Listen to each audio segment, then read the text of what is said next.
All right, how's everybody doing today? Hotep. Hey, this is Michael Imhotep, founder of the African History Network, host of the African History Network show. I'm a talk show host, researcher, lecturer, writer, and historian.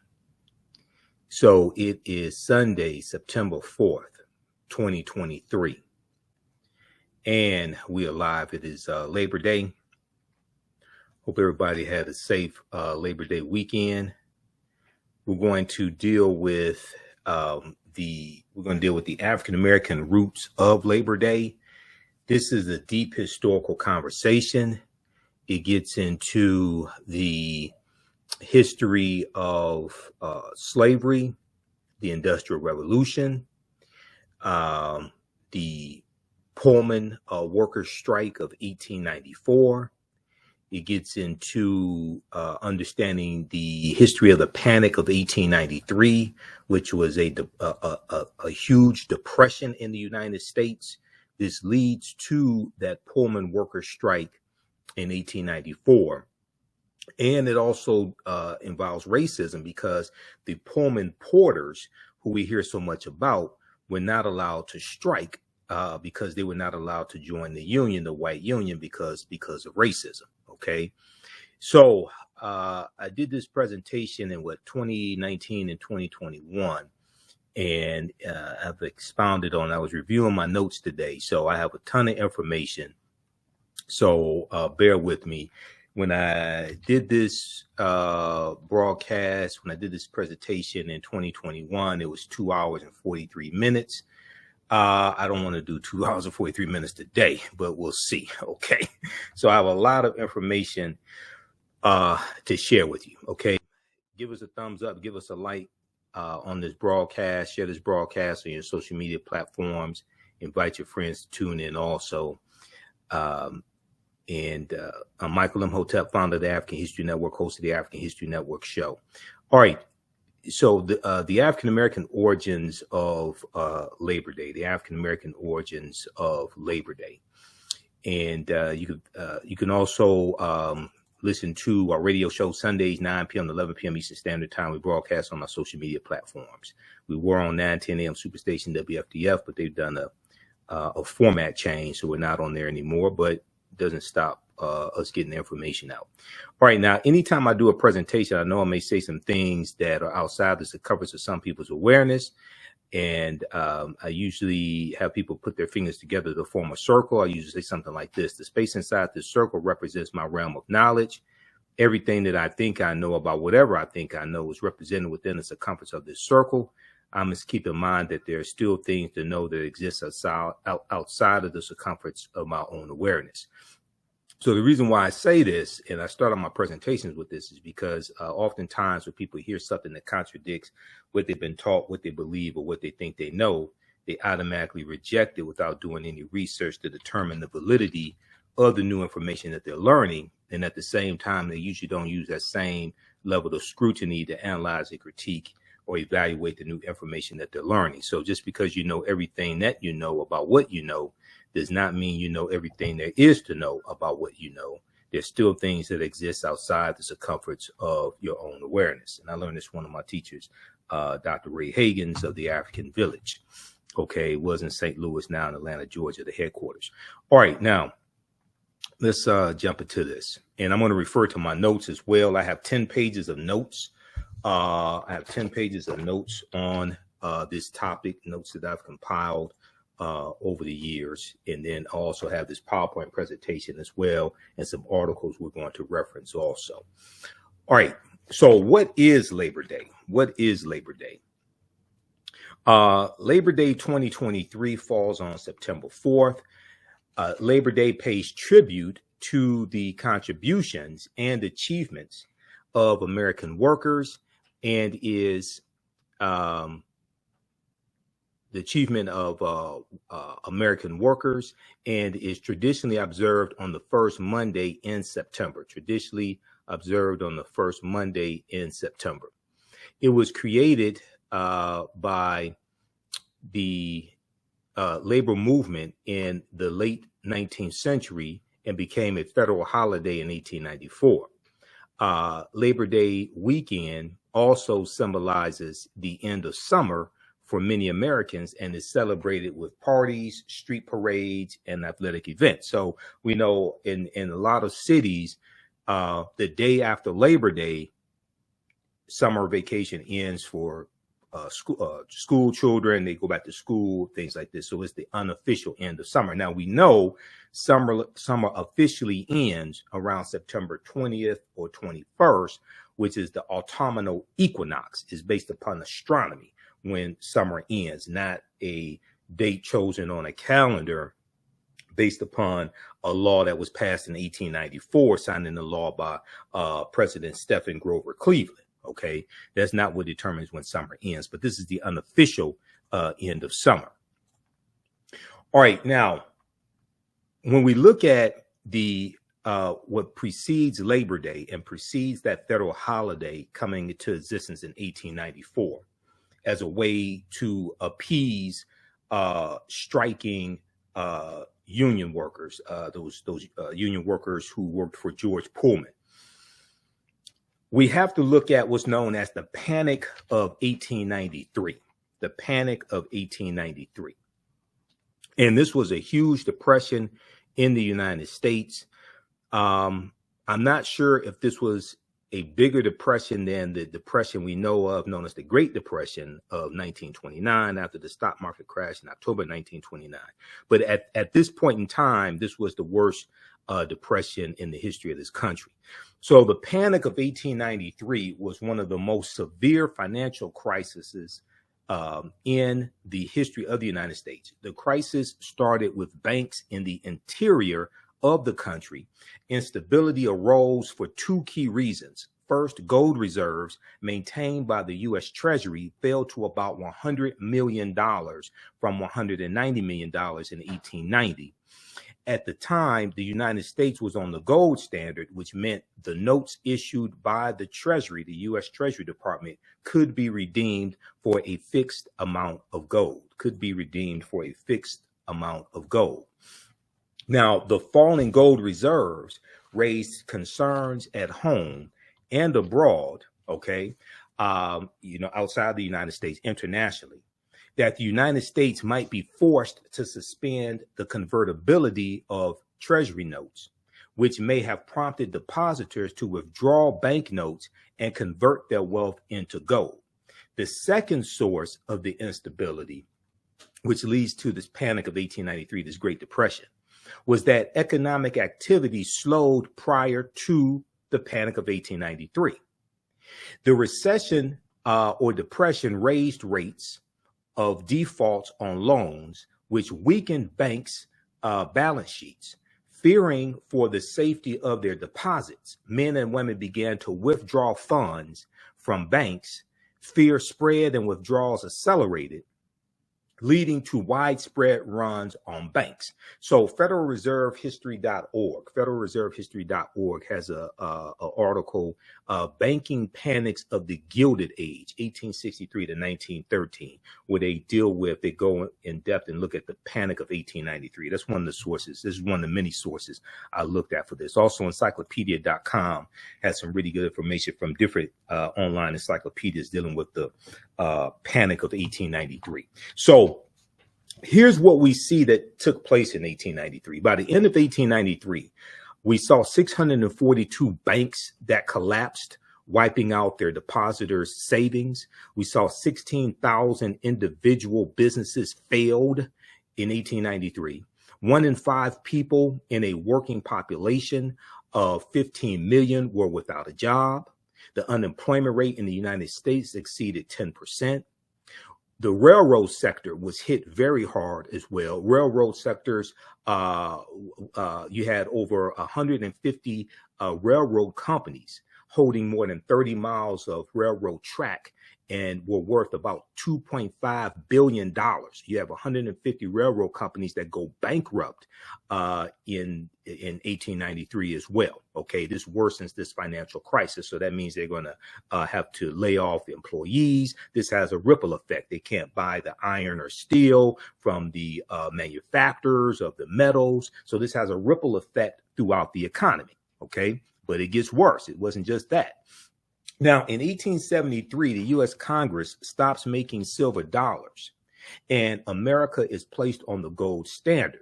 All right. So because they stopped making silver dollars, this decreased the demand for silver, but the silver mines are still going to be mining silver at the same time.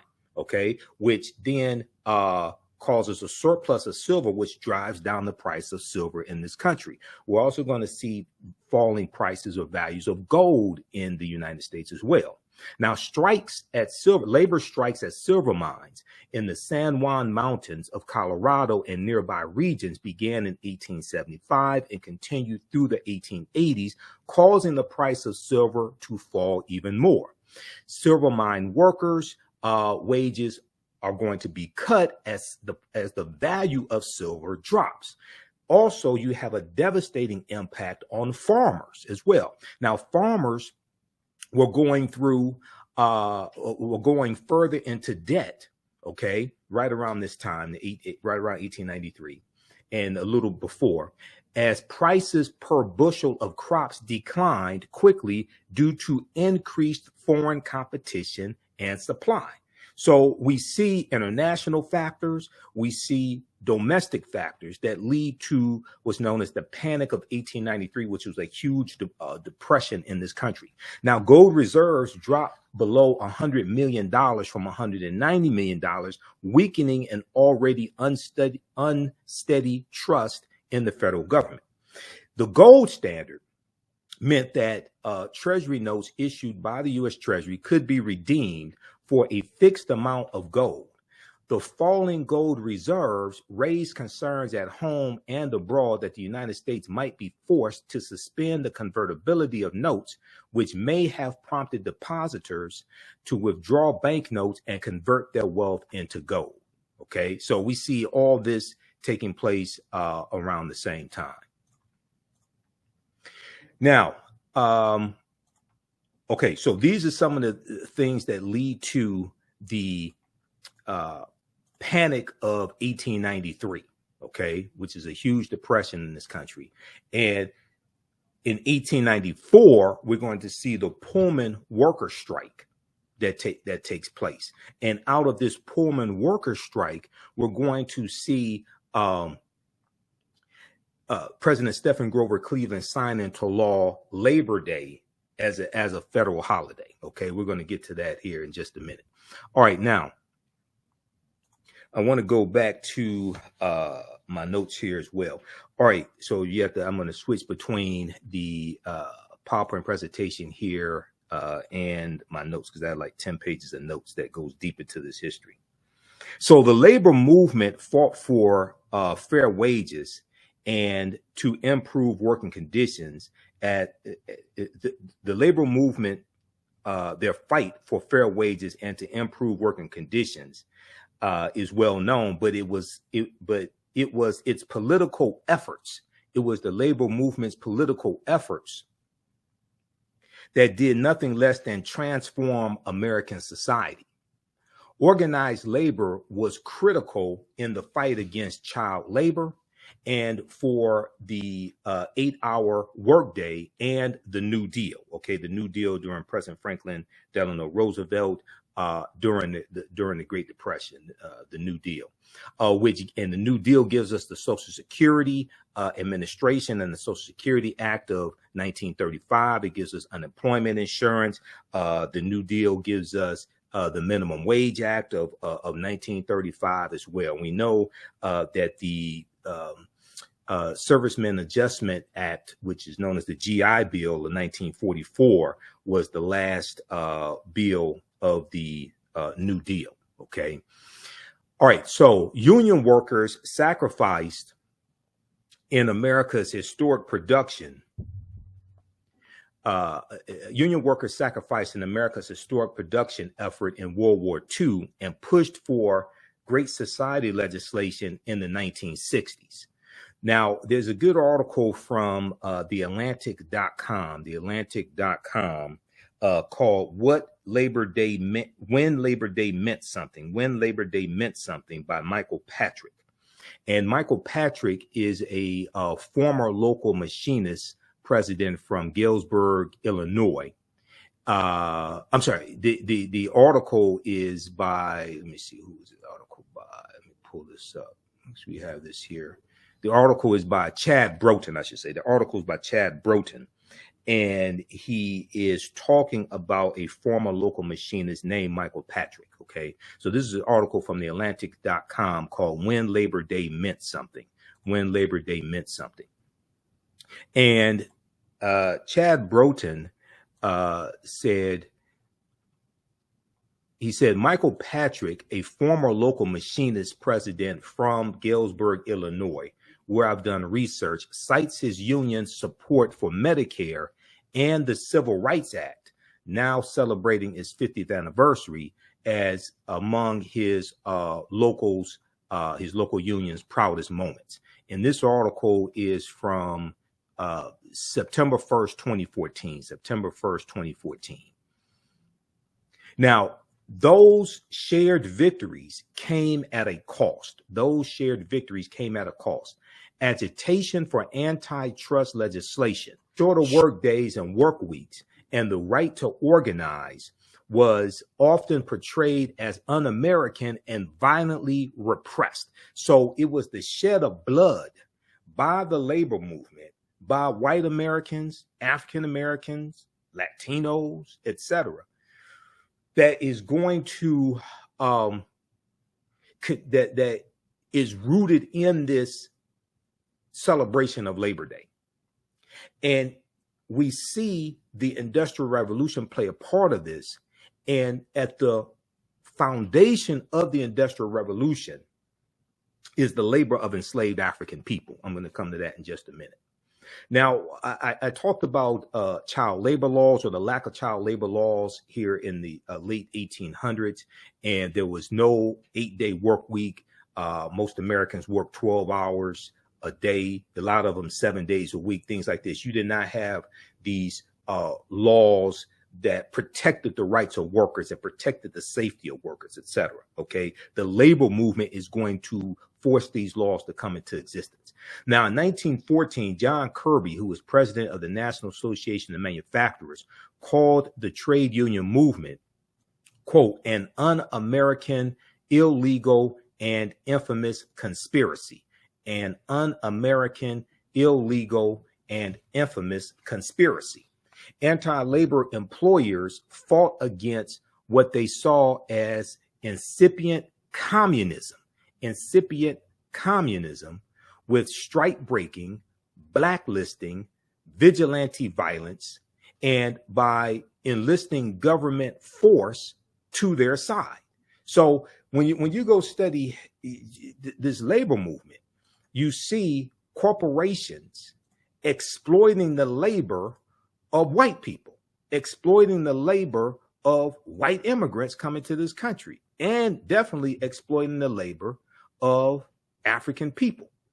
As you know, and what white supremacy does is it pits groups of oppressed people against each other to fight one another. You've seen some of my presentations dealing with the Bacon's Rebellion, the 1675 and 1676, which helps to lay the foundation of racial classification in this country. Look up Bacon's Rebellion, BACON''S, Bacon's Rebellion in the colony of Virginia, where you have Nathaniel Bacon, who was a wealthy plantation owner, who leads this rebellion of enslaved Africans, white indentured servants, free African Americans, poor white people, etc. And they realized that they had a common enemy in the wealthy plantation owners in the colony of Virginia, and they lead a rebellion against them to overthrow the colony. And in 1676, they're going to burn down the town of Jamestown, Virginia. Okay, this is Bacon's Rebellion. And it's going to be after Bacon's Rebellion, right around 1681, that the Virginia colony and then the other colonies are going to adopt in widespread usage the term white to classify all the people coming from Europe who we would classify as white, to put them all on, to put them in one category, regardless of how much money they had, how much land they owned or status, to separate them from the African people who they were uniting with, because they realized that this minority wealthy plantation owners had a problem with the masses uniting against them. So they had to separate the masses. So they created these classifications. All right. Now, anti-labor movements, anti-labor employers fought against what they saw as incipient communism. Okay. With strike breaking, blacklisting, vigilante violence, and by enlisting government force to their side. During the Red Scare of 1919 to 1921. Now, this is during the same time of the Spanish flu pandemic of 1918, 1919, 1920, right around that time. And this is at the end of the year after World War I ends. World War I ends in 1918. We know 1919 is also called the Red Summer. The Red Summer of 1919, when you had about 25 major race riots all across this country, and the streets of America were flowing with blood. That's the Red Summer of 1919. Okay, and it was named the Red Summer by James Weldon Johnson, who wrote "Lift Every Voice and Sing," and he said the streets of America were flowing with blood. Okay, so Red Scare 1919, 1921. Many states passed blanket sedition laws against radical speech and banned the flying of the red flag. Okay, so this is the Red Scare of 1919. All right. So what was the Red Scare? Okay, and what is sedition? Okay, now you've heard of sedition and dealing with charges brought against Donald Trump, as well, dealing with Mar-a-Lago and that's dealing with the conspiracy, that's dealing with the Espionage Act. Espionage Act, I think, of 1917, okay, dealing with Donald Trump. But what is seditious conspiracy? Okay, there's a good article from the Washington Post that deals with this called "What is Sedition?" The charge is the charge of seditious conspiracy is defined in the Federal Criminal Code, section 2384, as an effort by two or more people to, quote, conspire to overthrow, put down, or to destroy by force the government of the United States. Okay, an effort by two or more people to, quote, conspire to overthrow,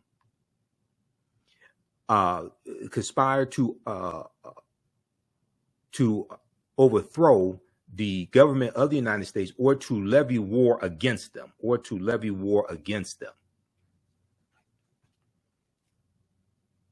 or to oppose by force the authority thereof, or by force to prevent, hinder, or delay the execution of any law of the United States, or by force to seize, take, or possess any property of the United States contrary to the authority thereof.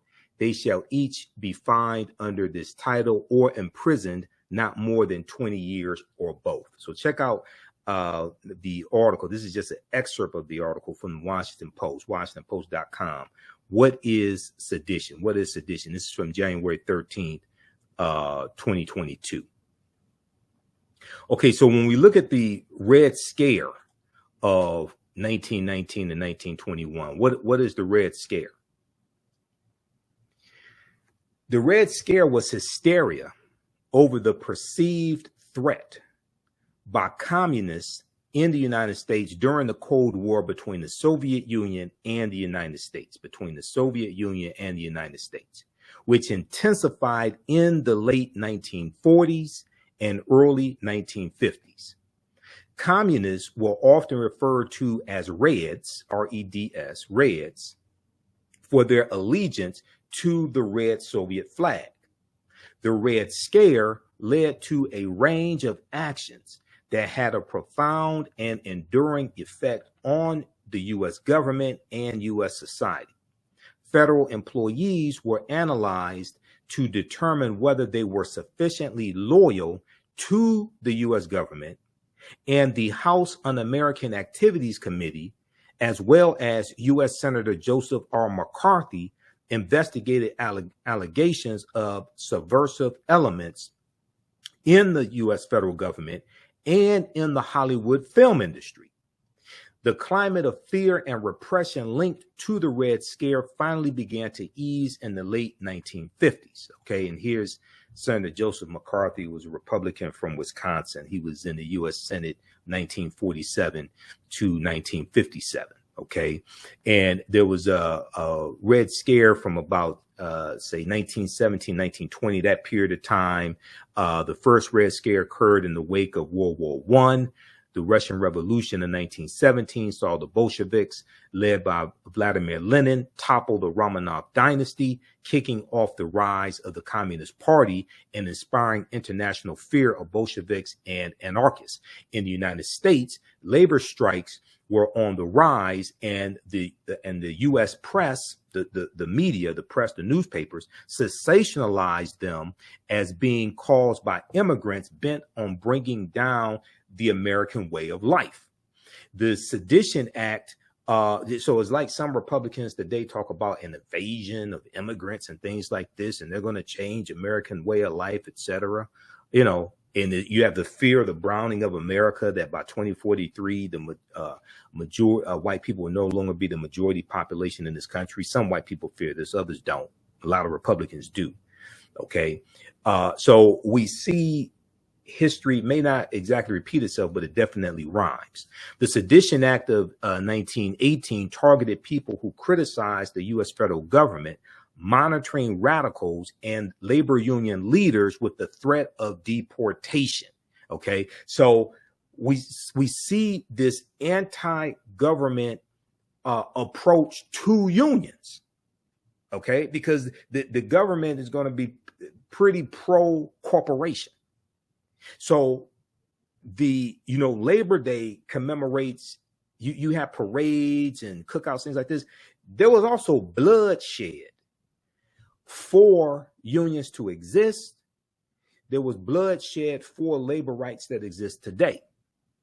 Some of that blood was by African Americans, but we also have to keep in mind, and what gets left out a lot of these Labor Day commemorations and celebrations, things like this, what gets left out by a lot of these celebrations is that the foundation of the Industrial Revolution and the labor movement comes about as a result of the Industrial Revolution, trying to get labor laws put in place to protect workers that are working in factories that have poor sanitation, poor ventilation, no rights to protect children. You have children as young as 5 and 6 working along with their parents in these factories and getting a fraction of what the adults are getting, a fraction and pay what the adults are getting.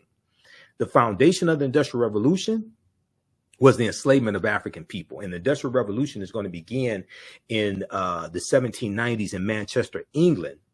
And the crop that's the foundation of the Industrial Revolution is cotton, the production of cotton. And most of that cotton was produced by enslaved African people. Okay. Now, Kev Butterfield said here, I love it when uninformed, ignorant people post here on my page, and I make them black famous.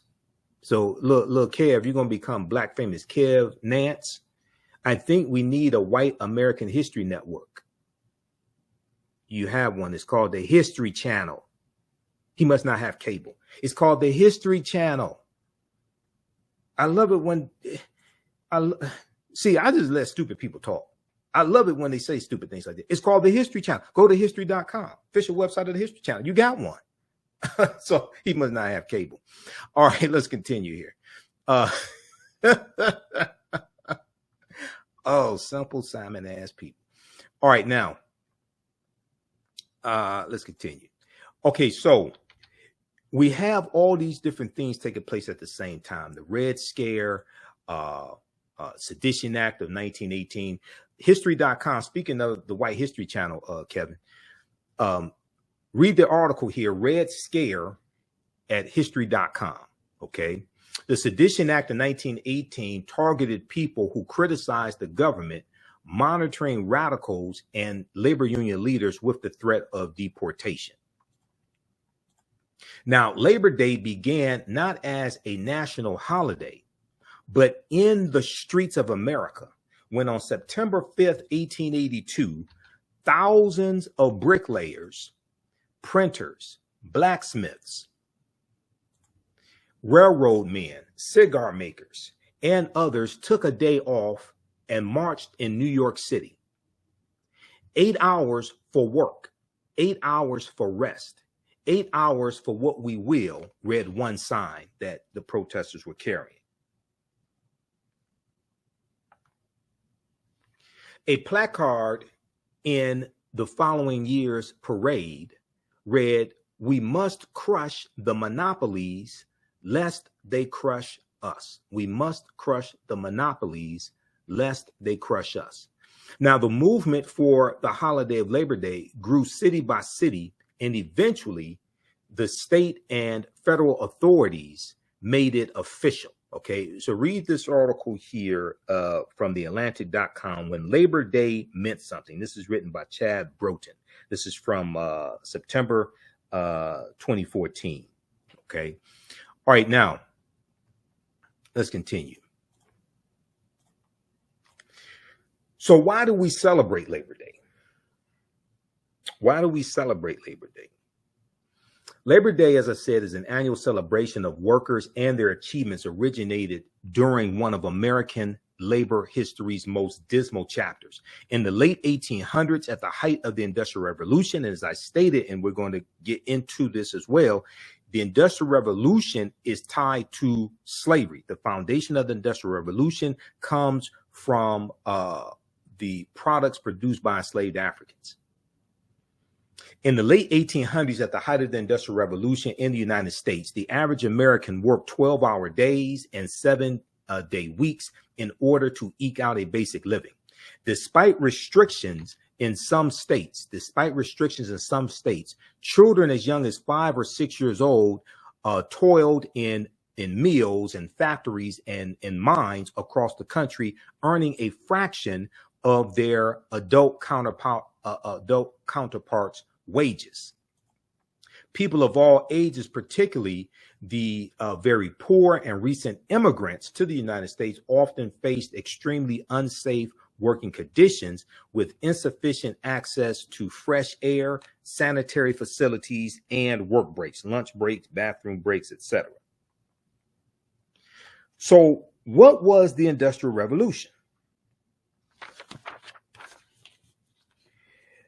So the Industrial Revolution marked a period of development in the latter half of the 18th century, the 1700s, that transformed largely rural agrarian societies in Europe and America into industrialized urban ones. So they're shifting from an agricultural basis to an industrialized basis where you have factories, things like this. And what happens is because of the transatlantic slave trade, because of, and then the colonization of Africa with the Berlin Conference of 1884 and 1885, where it takes place in Berlin, Germany. It's presided over by German Chancellor Otto von Bismarck. And these European nations have been fighting and killing each other for hundreds of years, even before the transatlantic slave trade starts, when they were classified as barbarians, the Lombards, the Jutes, the Anglos, the Saxons, the Picts, the Franks, things like this, right? So they're fighting and killing each other for hundreds of years. They're known collectively as barbarians. They organize themselves into kingdoms. Those kingdoms organize themselves into nation states. And then and you have the transatlantic slave trade, and they're fighting and killing each other over the mineral wealth and the natural resources that are in Africa. And they realized that Africa is large enough for them to carve up Africa into colonies, and they don't have to keep killing each other over the riches of Africa. Okay, so you have the Berlin Conference of 1884, 1885. And what happens is, because of the almost unlimited natural resources in Africa, this is going to really fuel the Industrial Revolution. Okay, because now you found an almost unlimited source of the rubber and timber and all different types of things like this. And then you have the production of cotton as well in England. And we're going to see the Industrial Revolution is going to begin in the 1790s in the in the 1790s in the Manchester, England area. If we look at this article here from thought.co.uk, this deals with the Berlin Conference. You can read this. So in my online history classes, we get deep into this information. If you haven't registered for my online history classes, you definitely want to do that. I teach one on Saturdays, usually 2 p.m. to 4 p.m. Eastern Standard Time. Ancient Kemet, one of the regional names for Egypt. Ancient Kemet, the Moors, and the Ma'afa, understanding the transatlantic slave trade, what they didn't teach you in school. And we deal with thousands of years of history and what leads up to the transatlantic slave trade taking place. That's, visit our website, TheAHNShow.com.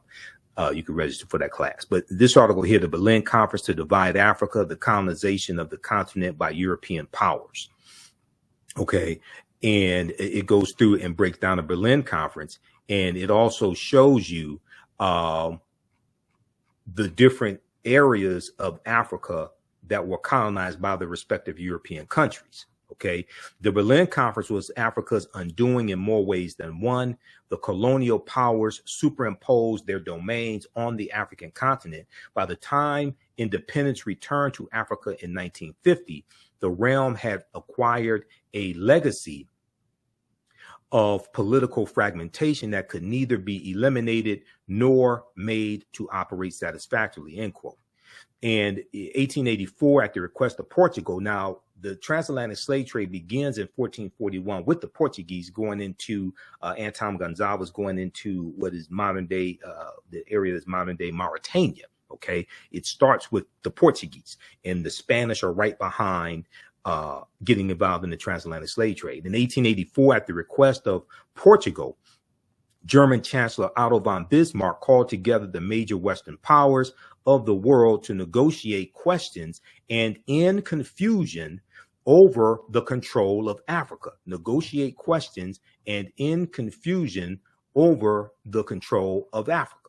Okay, this is all about power and being able to exploit the natural resources of Africa.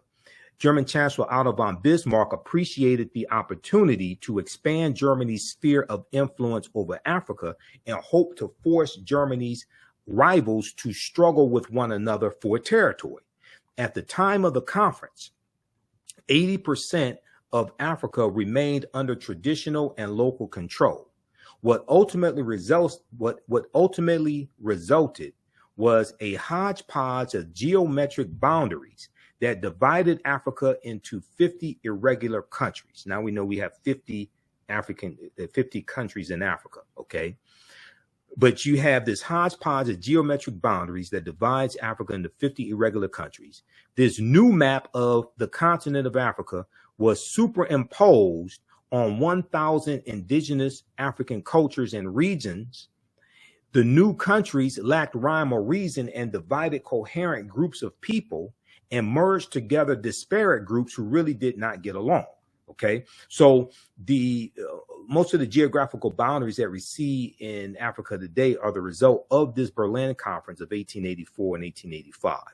And we see Great Britain got a ton of land from the Berlin Conference. The countries represented at the time included Austria-Hungary, Belgium, Denmark, France, Germany, Great Britain, Italy, the Netherlands, Portugal, Russia, Spain, Sweden, Norway, Turkey, and the United States of America. Of the 14 nations that were at the Berlin Conference, France, Germany, Great Britain, and Portugal were the major players in the conference, controlling most of colonial Africa at the time. Okay, there was no African representation at the Berlin Conference. All right, so check out the rest of this article here from thoughtco.com, thoughtco.com, dealing with the Berlin Conference of 1884, 1885. So as we go through and look at this history, and my approach to dealing with this history is understanding it chronologically, understanding cause and effect. As a historian, my approach to this is different than a 2-minute segment on MSNBC. You may see, I saw some segments that dealt with the history of it. They didn't go, they're not digging into this like I am. And once again, the foundation of the Industrial Revolution is the enslavement of African people. Okay, give us a thumbs up, give us a like, give us a heart on this broadcast. If you like this type of information, also be sure to visit our website, TheAfricanHistoryNetwork.com, TheAfricanHistoryNetwork.com. Register for the 12-week online history classes I teach on Saturdays and Sundays. Saturdays is Ancient Kemet, one of the original names for Egypt, the Moors, and the Ma'afa, understanding the transatlantic slave trade, what they didn't teach you in school. So our next class is September 9th, 16th, 23rd, and the last class should be, we're going to early October also. So we're making sure we get in all the content. There's 80 to 100 articles I reference, 15 books that we use in the class. You don't have to buy any of these books to follow along in the class. We just reduced the price of the course. It's on sale $80. That's $130 value. We do the sessions live. All the sessions are archived and recorded. You can go back and watch it anytime. We had a great class on Saturday, September 2nd. As soon as you register, you can watch that. Then on Sundays, we have a couple of videos here you can watch, also previews of the class. On Sundays, 2 p.m. to 4 p.m. Eastern Standard Time, I teach Black resistance movements from the Haitian Revolution, U.S. Civil War, Civil Rights Movement, and Black Power Movement, 1800 to 1968. We have a few more sessions of that class. That class is on sale $40 as well. All this information is PG-13. You can use this with your children. We do the sessions live. All the sessions are archived and recorded. You can go back and watch it anytime. Okay, so even after the classes, even after the 12-week online course is over, you'll still have full access. You can still go back and watch the entire course. Okay. And if you want to support the African History Network, also in another way, you can do so through Cash App, $ TheAHNShow through Cash App, and through PayPal, paypal.me/TheAHNShow. We have the information right on the homepage of our website. This lets us keep doing the research, stay on the air, keep broadcasting, broadcast our Sunday night show, etc. Pay some of the bills. So you can support us there. $ TheAHNShow through Cash App, through PayPal, paypal.me/TheAHNShow through Cash App. When you go to it, it'll say Michael. It may show my picture there, but we have the information on the homepage of our website, because some unscrupulous people set up fake African History Network Cash App accounts, and they've been stealing money from us. So I'm still trying to get those shut down. All right, let's continue here. Okay. Let's go back to the PowerPoint presentation here. All right, now, hold on, it skipped ahead for some reason.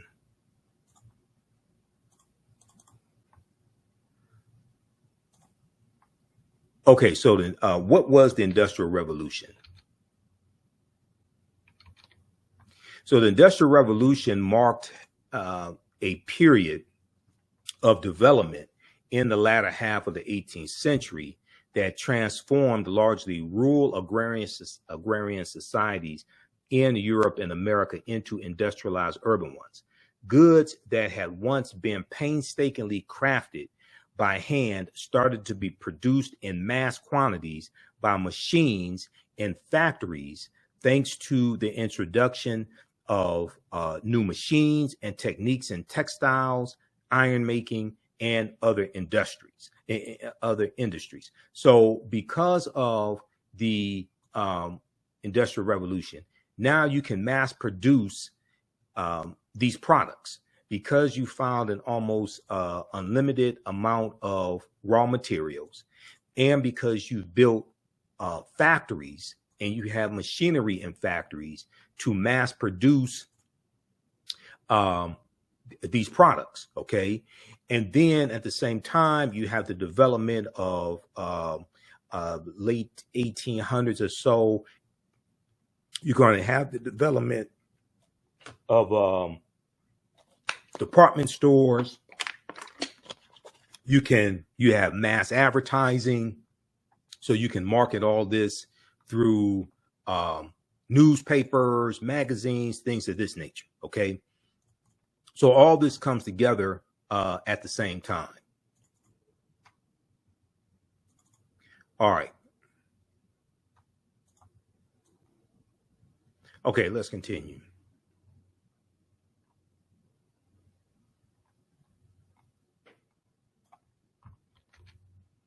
Okay, so we have the goods that have once been painstakingly crafted by hand started to be produced in mass quantities. Fueled by the game-changing use of steam power, the Industrial Revolution began in Britain and spread to the rest of the world, including the United States, by the 1830s and 1840s. Modern historians often refer to this period as the first Industrial Revolution to set it apart from a second period of industrialization that took place from the late 19th century, the late 1800s, to early 20th centuries, and saw rapid advances in the steel, electric, and automobile industries. So read the article. History.com, official website of the History Channel, has a good article called Industrial Revolution. Now, also more efficient mechanized production meant Britain's new textile factories could meet the growing demand for cloth, both at home and abroad, where the nation's many overseas colonies provided a captive market for its goods. Okay. In addition to textiles, the British iron industry also adopted new innovations. So you're dealing with British colonialism. You're dealing with a demand for these products in British colonies. So let's look at slavery and the Industrial Revolution. Okay, slavery and the Industrial Revolution. And there's a really good article with a number of slides in it from BBC.com, British Broadcasting Company, BBC.com, called Slave Trade and the British Economy. Slave Trade and the British Economy. So from the 1750s onward, a new industry emerged in Britain, the production of cotton cloth. Wool production had previously been Britain's major industry, but cotton had one key advantage. Machinery could process cotton fibers better than wool. So we know wool comes from sheep, okay? And you're going to have the demand for cotton, the production of cotton, and a lot of this cotton is going to be produced by enslaved Africans. But then also in 1793 in the U.S., you're going to have the cotton gin that's going to be created by Eli Whitney. And the cotton gin was a device that picked the seeds out of cotton. You're going to have the cotton gin, and you're going to have copies of the cotton gin as well. And this is going to greatly reduce the cost of producing cotton and drive up the sales of cotton and drive up the value of cotton, drive up the sales of cotton and the demand for cotton and the value of it as well. Okay, as a result, it was in cotton production that the Industrial Revolution began.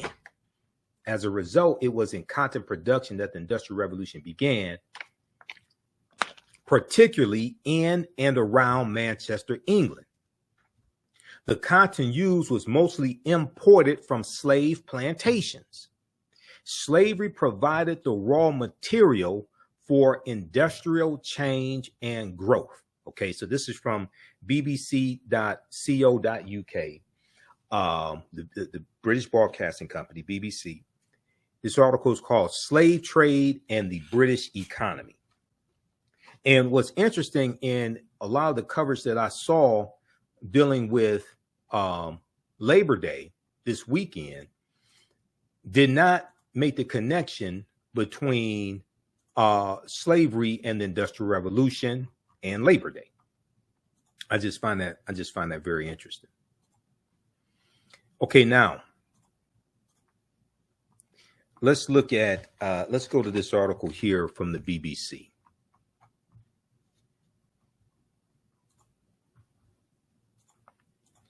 This is called Slave Trade and the British Economy. There's a couple things I want to highlight here because they have some slides here. We're not going to go through the entire article, but I want to highlight slide 1 and slide 4. Slave trade and the British economy. British profits were made from exporting manufactured goods to Africa and importing products of enslaved labor such as sugar. And we know sugar grows in tropical climates, which is why one of the plantations that the Spanish are setting up, especially Christopher Columbus, when he goes into the Bahamas and Jamaica and in Hispaniola, or what became known as Haiti or Haiti, Cuba, Puerto Rico, Honduras, Panama, they're setting up sugarcane plantations because sugarcane grows in warmer climates. Ports such as Glasgow in England, Bristol, and Liverpool prospered as a result of the slave trade. Now, Liverpool, England is where the Beatles are from. So I learned about Liverpool from the Beatles, when I was younger. And, I lived before I started studying history. I learned about Liverpool because that's where the Beatles are from. The slave trade and the British economy. Today, we view the history of slavery in terms of its horrific human impact. But in the 18th and 19th century, the 1700s and 1800s, financial considerations dominated the interests of those involved in the slave trade. So they didn't care about the humanity of people because they didn't think African people were human in the first place. It was all about the Benjamins, okay, or the pounds. Okay, it's all about the pounds. Okay, so it was all about money. They didn't care about the humanity because they didn't think African people were human in the first place. Enslaved African people were seen as property, and their experience as human beings was not considered. To understand the extent to which Great Britain has been shaped by the slave trade, it is important to consider the scale and breadth of slavery's impact on the British economy. Okay, so we look in the 1700s, Bristol. We look at these graphics here. Bristol, Liverpool, Glasgow are small ports, okay, in England. 80% of British exports go to Europe, okay, like wool and then later cotton. 1711, South Sea Company is set up. 1733, the Molasses Act bans import of foreign sugar to North America. 1750, cotton production emerges as a major British industry. 1760, Glasgow, England, becomes main UK tobacco importer. 1800, 60% of British exports go to Africa and America. Bristol, Liverpool, Glasgow are major cities. Okay. The British economy was transformed by the transatlantic slave trade. The British economy was transformed by the transatlantic slave trade. Now, this is an example why on May 19th, 2018, which was Queen Charlotte Sophia's birthday, but also Malcolm X's birthday, when Meghan Markle married Prince Harry, and you had a lot of African Americans who watched the royal wedding and got teary-eyed and said they're in love and all this stuff. I said, what the hell does love have to do with it? I said, Meghan Markle is marrying into a family of colonizers. I didn't call them colonizers because they're white. I call them colonizers because Great Britain at one time colonized 1/5 of the world's population. And we know in 1952, when Elizabeth became queen because her father died, 1952, we know at that period, at that point in time, that's right around the time that the Mau Mau Rebellion begins, 1952 to 1956. About a little more than 25% of the world's population lived under British rule. They were colonies of Great Britain. So she married into a family of colonizers. Okay, then some people took exception to what I said, things like that, but the history proved it true. The history proved true of what I was talking about. And all you have to do also is go watch my broadcast I did when Queen Elizabeth II died, because we got deep into that history once again. Read that article I just showed you about the Berlin Conference of 1884 and 1885, and you see I was absolutely correct. Now, in 1700, 80% of British trade went to Europe from ports on the east and south coast in 1700, okay? 80% of British trade went to Europe from ports on the east and south coast. But by 1800, 60% of British trade went to Africa and America. By 1800, 60% of British trade went to Africa and America, sailing from the three main West Coast ports, Glasgow, Liverpool, and Bristol. So 1700, what we call the United States of America, doesn't exist. You have colonies. The American Revolution is 1675 to 1683. Okay, so you don't even have a United States of America in 1700. Right now, ports such as London, England, Bristol, and Liverpool prospered as a direct result of involvement in the transatlantic slave trade. Other ports, such as Glasgow, profited from the tobacco trade. Thousands of jobs were created in Britain, supplying goods and services to slave traders. So this is one of the many examples of how the transatlantic slave trade fueled wealth in Britain. And what I was explaining to people who were teary-eyed and distracted by all the opulence and wealth when Meghan Markle married Prince Harry, is I said a good portion of the billions of dollars that Great Britain produced off of the slave trade, I mean, a good portion of the wealth that Great Britain produced from trading goods and things like this. But the opulence that we saw, the gold and all the costumes, all the regalia, all that stuff was profited from, paid for by the blood and the sweat and the labor of enslaved African people. Thousands of jobs were created in Britain supplying goods and services to slave traders. In a period that saw Britain industrialize, profits could be made by exporting manufactured goods to Africa, and then further profits accrued from imported products made using enslaved labor. Imported products made using enslaved labor, such as sugar, which became very fashionable with British people, because in Britain, England, they're known for drinking what? Tea. T-E-A, drinking tea, right? Like you had the Boston Tea Party here in the colonies, revolting against the high prices and the taxation on tea. And this started out as British colonies, right? The United States. What do you put in tea to sweeten it? Sugar.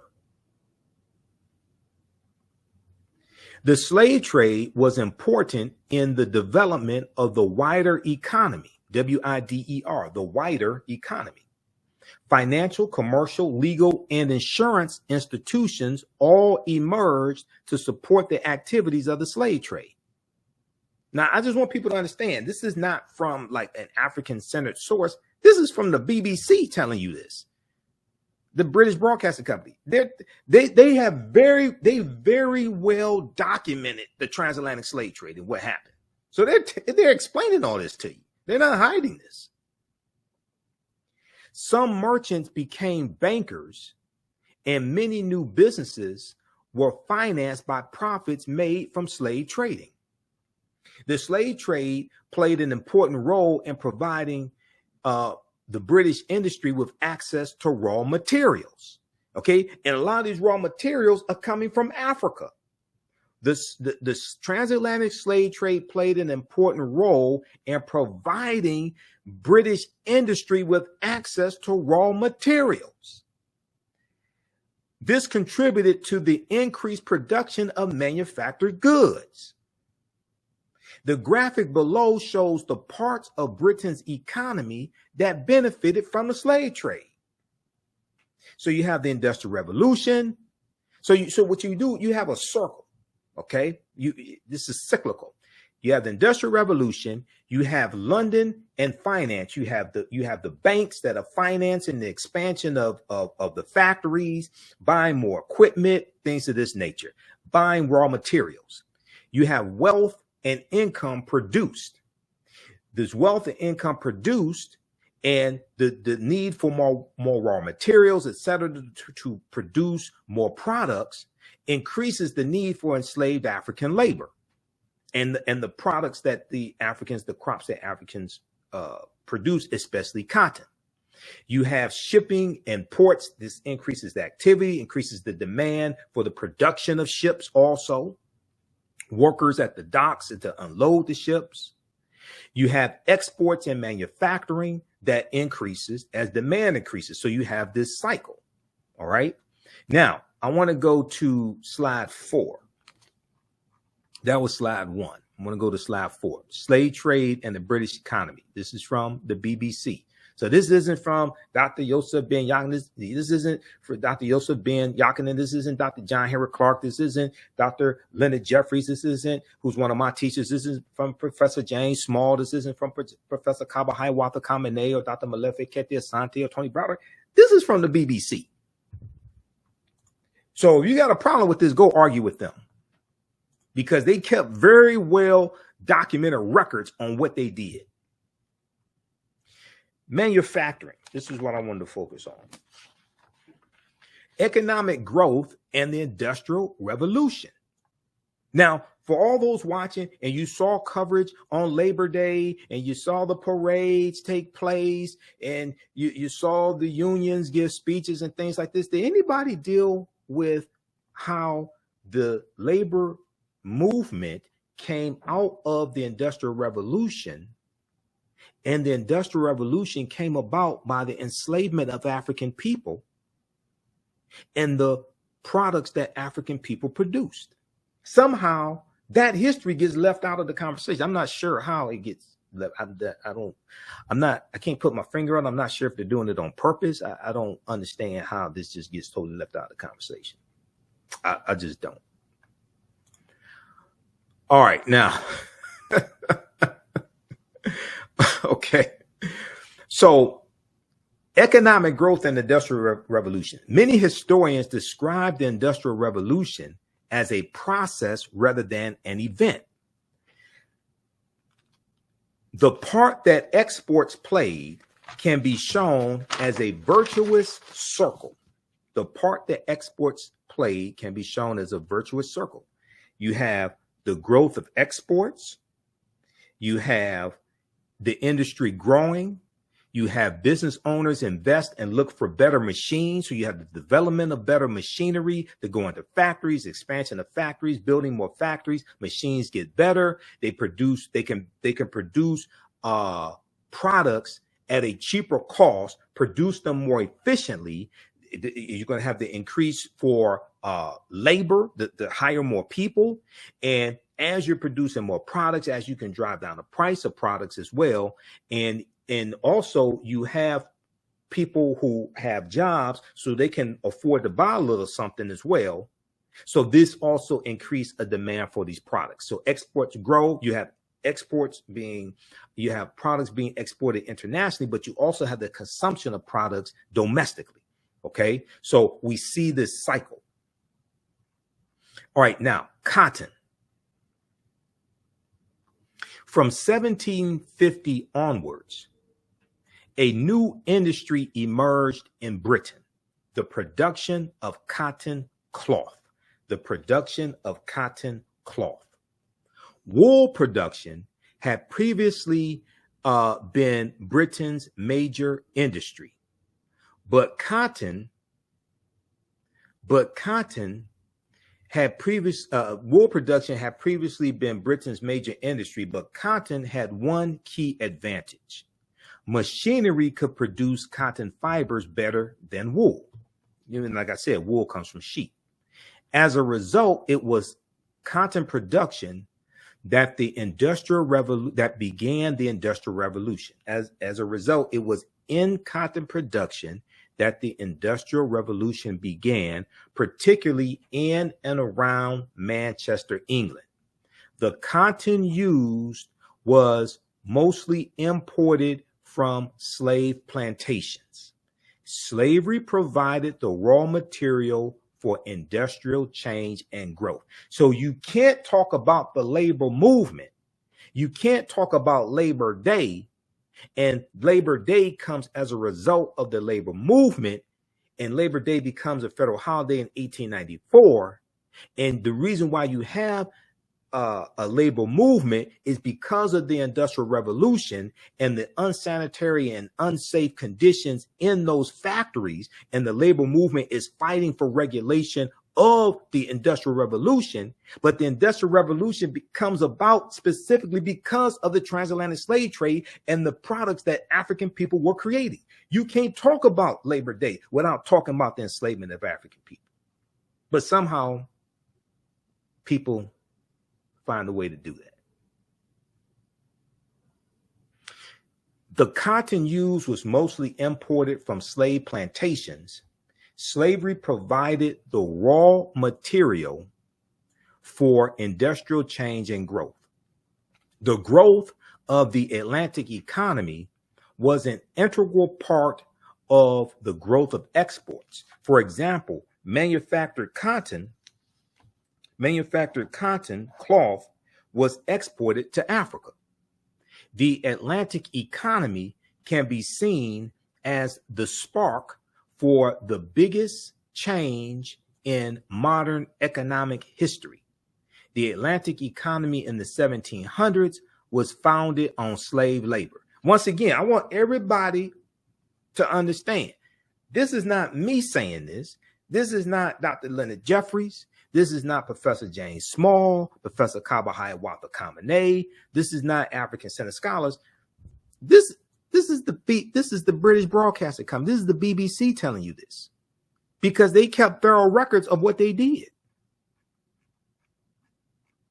So I just want everybody to understand this, because you always have people, why are you bringing up old stuff? Why are you talking about history? Oh, this is racist. Well, racism is a system of advantage and privilege distributed based upon race, which comes out of the ideology of European white supremacy for the purpose of preserving genetic white survival on a planet that's less than 10% European.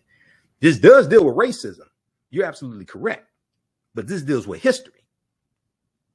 Key features of the Industrial Revolution: introduction of factories, introduction of cotton, increase in productivity, use of machines, water and steam power, and falling prices. Okay. Key features of the Industrial Revolution included products were made in factories instead of at home. Workers used machines instead of working by hand. The machines were driven by water or steam. One worker could produce much more each day. For example, a cotton spinner could spin 200 times as much cotton in the year 1800 compared to 1700. Cotton becomes Britain's greatest export industry. Okay, so check out the rest of this here. And this is some of the information we get deep into in my online history classes. So if you haven't registered for those, be sure to register for those at our website, TheAHNShowNetwork.com. TheAHNShowNetwork.com, and we'll post a link here as well So we do that on Saturdays, 2 p.m. to 4 p.m. Eastern Standard Time. As soon as you register, you can start watching the content. We have the information right on the homepage of our website. All right, let's continue here. So how you all like this type of information? Are you all learning anything?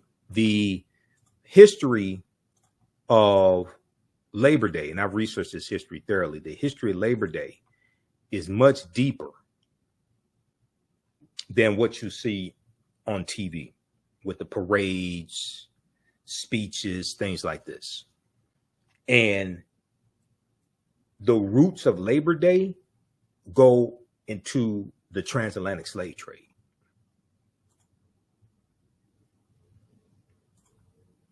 All right, let's go back to the PowerPoint presentation here.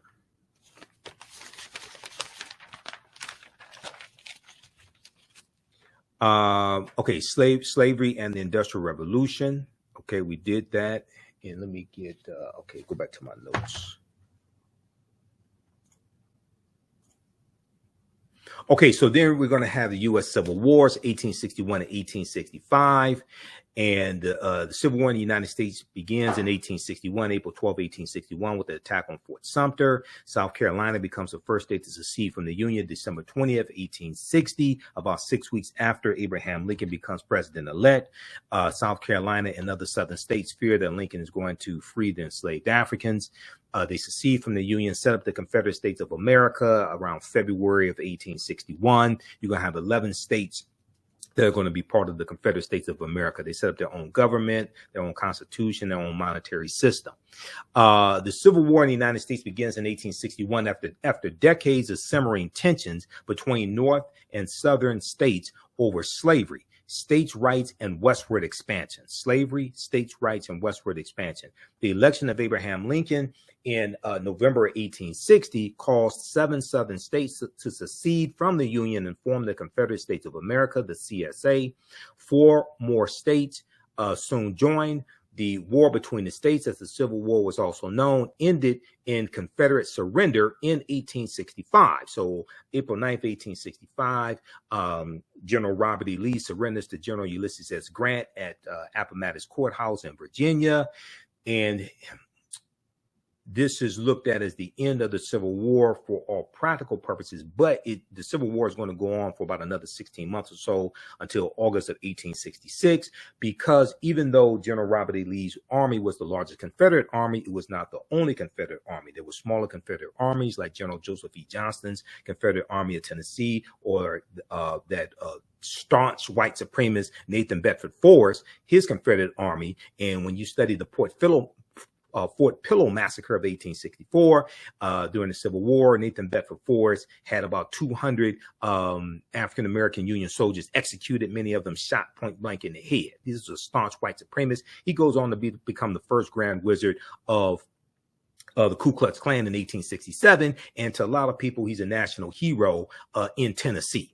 Okay, because remember, it wasn't until about 2021 that they removed the bust of Nathan Bedford Forrest from the state capitol in Tennessee. All right. So when you study the history of Tennessee and you look at the persecution of the 2 African-American men in the state legislature there in Tennessee, Justin Johnson, I think it is, and Justin Pearson, you see the persecution of them. You see the suppression of African Americans in Tennessee. All you have to do is study their history, this former Confederate state, and you see a direct line. All this stuff starts to make sense. This is why we have to understand politics is the legal distribution of scarce wealth, power, and resources. The legal distribution of scarce wealth, power, and resources, and the writing of laws, statutes, ordinances, amendments, and treaties, their adoption, interpretation, and enforcement. So we have to vote strategically, and we have to vote these people out of office who are doing us harm, who are passing laws to do us harm. This is all you have to do. If you watch the content that we have on the African History Network, you watch the articles we post, you watch me on Roland Martin Unfiltered as well. We go through and break this down. Okay.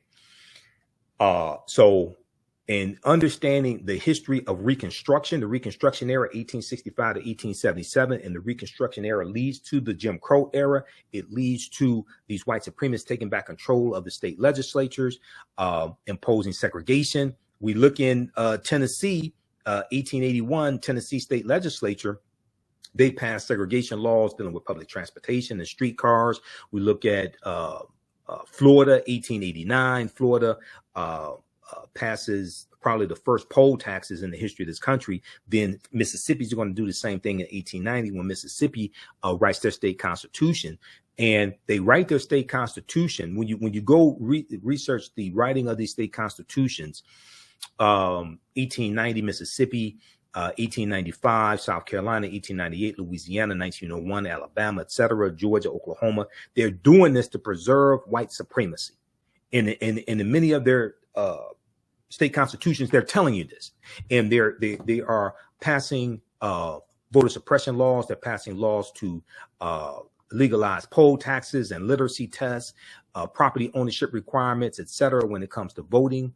And they're doing this to suppress the African American vote, because in many of these states, we were the majority of the population. Okay, so your understanding of history is directly related. Your understanding of politics is directly related to your understanding of history. When you understand this history, then you understand why they work so hard to suppress our vote. Why Governor Ron DeSantis submitted a congressional map in Florida, okay, that would gerrymander districts to reduce the voting power of African Americans. You'll understand now. Not to make this a long explanation, because I go deep into this. We talked about this in one of my classes a couple of weeks ago, and in one of our Sunday night shows, we dealt with this. Section 241 of the Mississippi State Constitution. The Mississippi State Constitution of 1890 consists of something like about 250. It's about 250 sections. All right. This article, just to give you a quick example, this article from the Washington Post deals with the Mississippi State Convention of 1890, where they rewrote the state constitution to impose poll taxes, literacy tests, and property ownership requirements. But they also instituted a felony disenfranchisement law.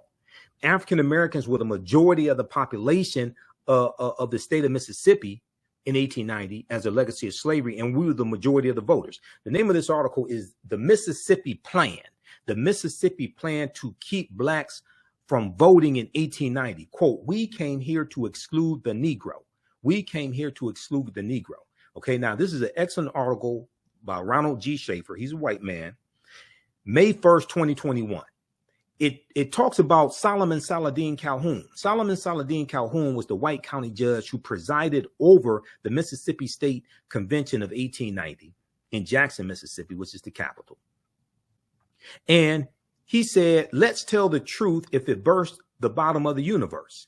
He said, "We came here to exclude the Negro." Nothing short of this will answer. This is why they had the Mississippi State Convention, to suppress the African American vote. Delegates eventually adopted a literacy test and poll tax. A poll tax meant you had to pay a tax to register to vote. A poll tax geared to suppress the black vote in a state with a black majority, Mississippi. The Mississippi Plan became the model throughout the South, part of a raft of racially oppressive Jim Crow laws that ended segregation. So all the other Southern states are going to adopt similar state constitutions, okay, to suppress the African American vote. All right, and they're trying to find ways to get around the 15th Amendment of 1870, which guaranteed the right to vote for African American men. It's not going to be until the 19th Amendment of 1920 where women can vote, but we know that in the South, a lot of African American women are not going to be able to vote. And that's why you needed a Voting Rights Act of 1965, because of what happens with these state constitutions and the impediments to the 15th Amendment. This is why you needed a Voting Rights Act of 1965. All right, now, very quickly here, there's an article that I'm looking for. I think this is it right here.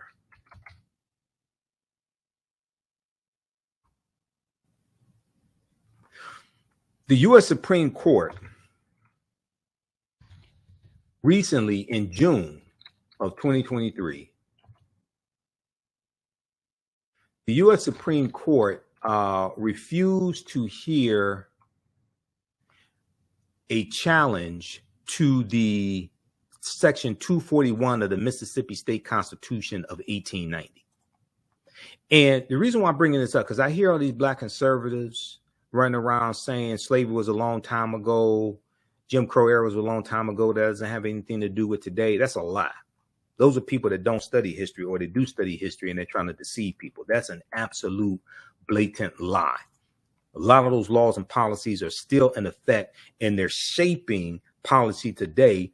Or if you look at something like the lost cause, which comes about shortly after the Civil War ends, and the lost cause was a revisionist history taught by the South, that the Civil War was about states' rights, it was not about slavery, that the slaves were happy slaves, that the institution of slavery benefited everybody.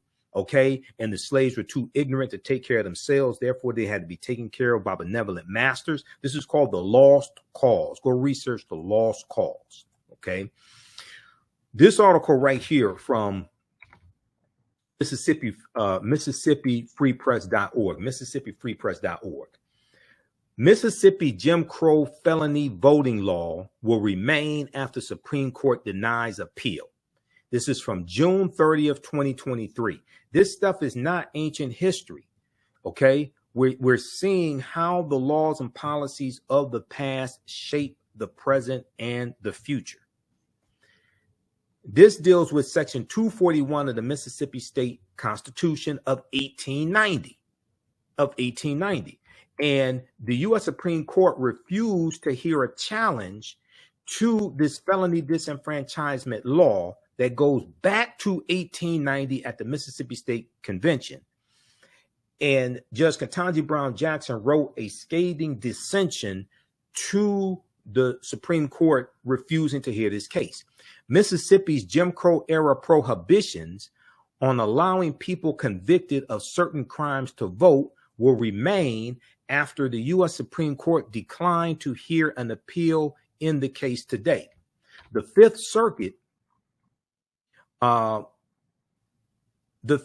Fifth U.S. Circuit Court of Appeals ruled in favor of upholding the law last year in Harness versus Watson. So that's 2022, Harness versus Watson.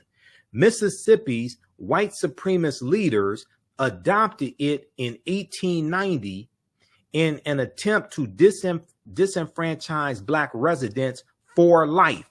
Disenfranchise black residents for life. So if you convicted of certain crimes, murder, things like this, rape in Mississippi, you lost your right to vote for life. It was designed to target African Americans to reduce the number of us who could vote.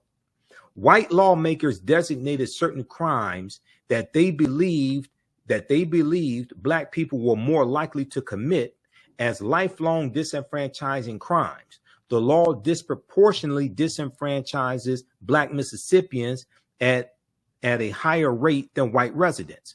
U.S. Supreme Court Justice Judge Ketanji Brown Jackson recounted the law's history today in a dissent against the court's refusal to take up the case. Justice Sonia Sotomayor joined her.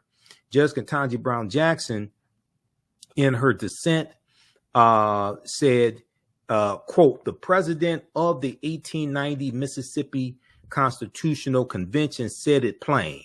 Let us, quote, let us tell the truth if it bursts to the bottom of the universe. We came here to exclude the Negro. Nothing short of this will answer, end quote. To further that agenda, the convention placed 9 crimes in Section 241 of the Mississippi State Constitution as basis for disenfranchisement, believing that more black people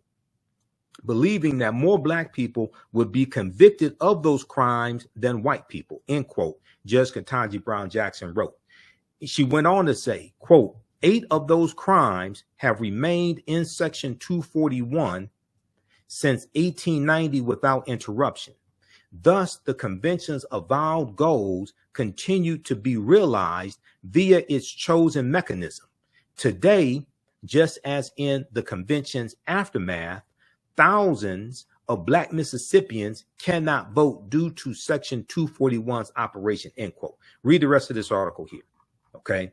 This is just an example of this history and how it is still impacting us today. All right. Okay, so read that. Okay, let's get back to this. How's everybody doing? Also, once again, if you like this type of information, you can support the African History Network, $ the AHN Show through Cash App, $ the AHN Show through Cash App, also through PayPal, paypal.me/the AHN Show. This helps us keep doing the research, stay on the air, keep broadcasting, and we have the information on the homepage of our website as well. When you scroll down past the information about our classes, we have the PayPal Cash App information here. This is our official Cash App account, $ the AHN Show, SHOW. When you go to it, it'll say Michael. These other ones are fake African History Network Cash App accounts. So that's why I'll put the tag here. When you click here, it takes you to our QR code. Okay, and we have our link for PayPal here as well. All right, let's continue.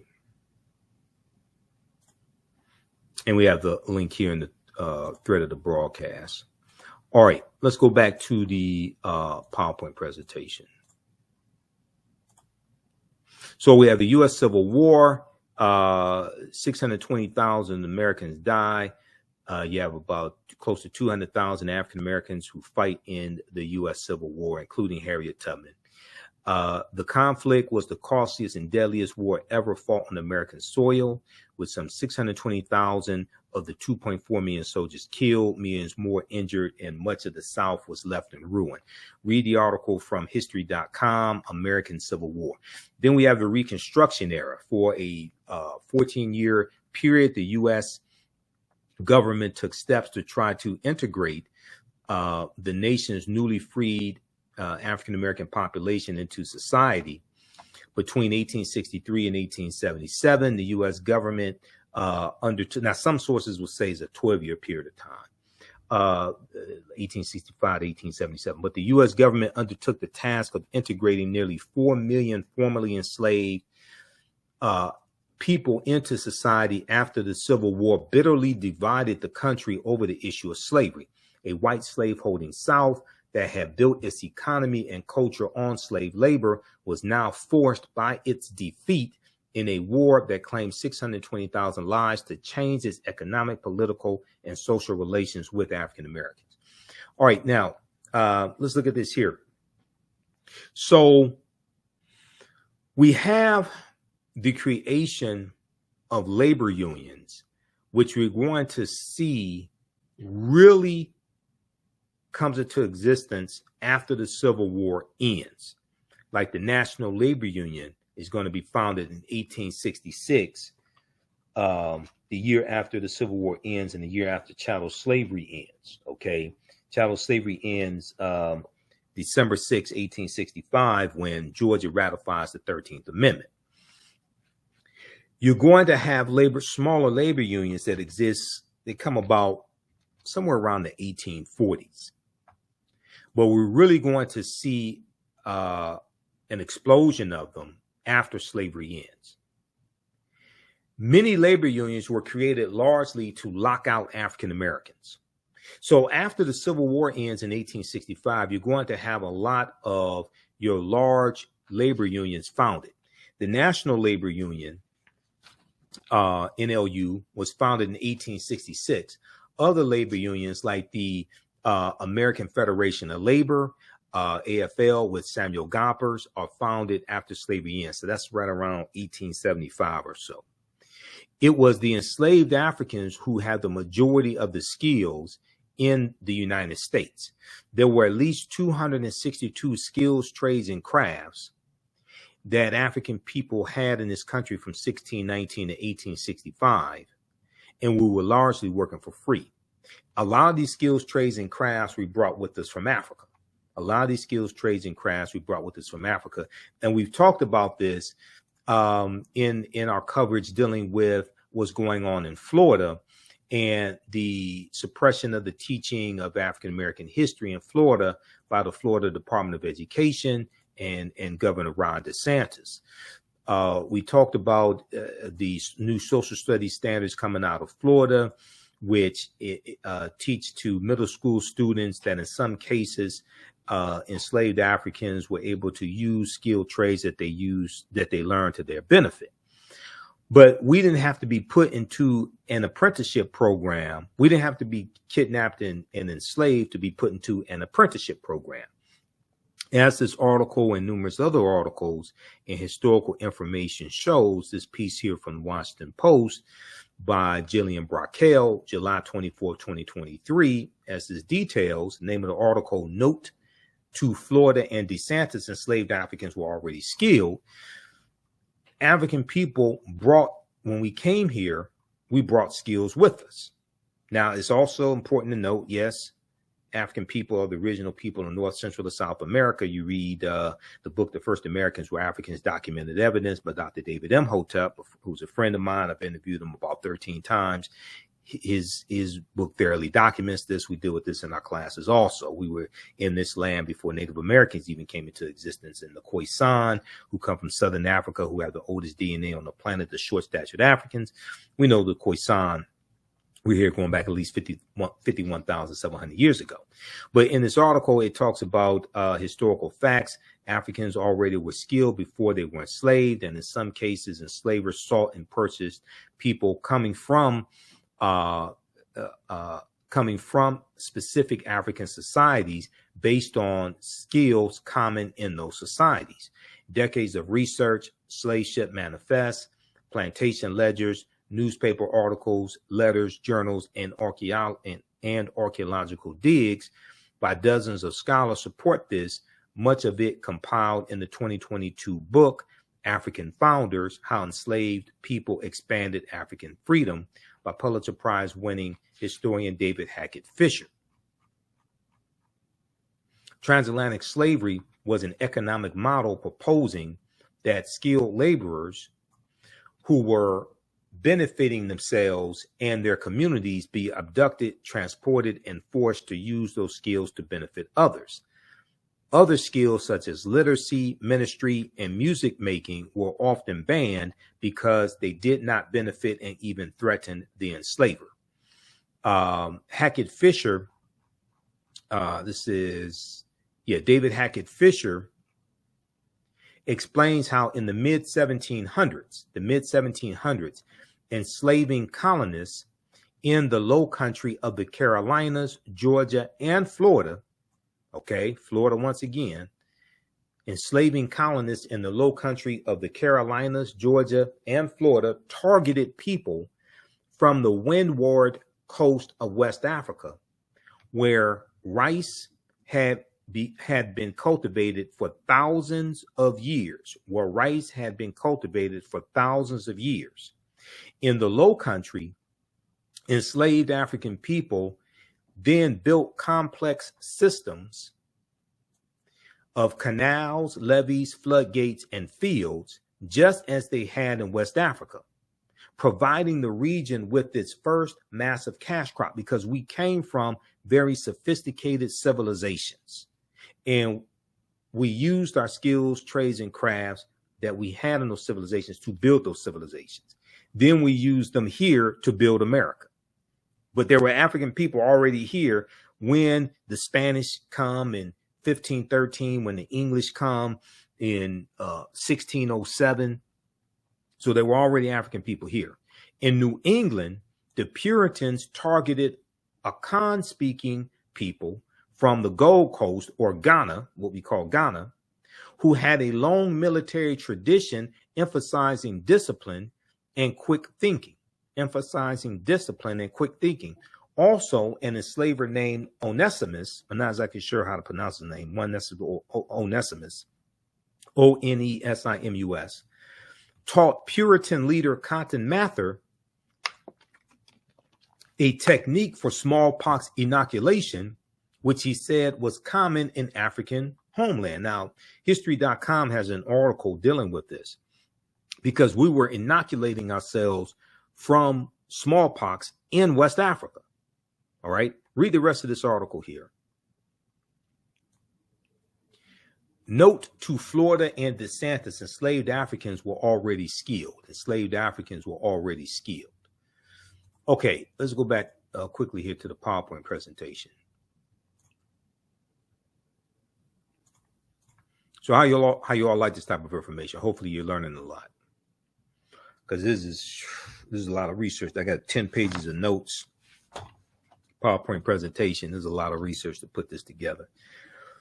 So we have labor unions being created largely to lock African Americans out of the jobs we were doing for free.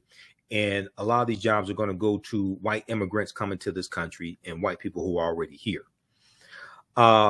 It was the enslaved Africans who had the majority of the skills in this country. There were at least 262 skills, trades, and crafts that we had in this country from 1619 to 1865. And we were largely working for free. Now, the book by James Newton and Ronald Lewis, which came out in 1978, called The Other Slaves, Mechanics, Mechanics, Artisans, and Craftsmen. It details at least 262 skills, trades, and crafts that we had in this country from 1619 to 1865. All right. And I read different sources that had a portion of these skills, trades, and crafts. But at the Charles H. Wright Museum of African American History, there's a when you go through the main display called "And Still We Rise," there's a when you come out on the other side of it, there's a display, and it shows it's a display on the wall, and it shows these different skills, trades, and crafts that we had. Okay, and I saw it some years ago. This is probably about 10 years ago now that I saw it. And there's a sign there that says you can't take pictures. Okay. So I went home, got a pen and pad, went back and spent an hour writing them down, and I numbered them. So that's how I know that there are 262 of them, because they weren't numbered in the display. And I have the handwritten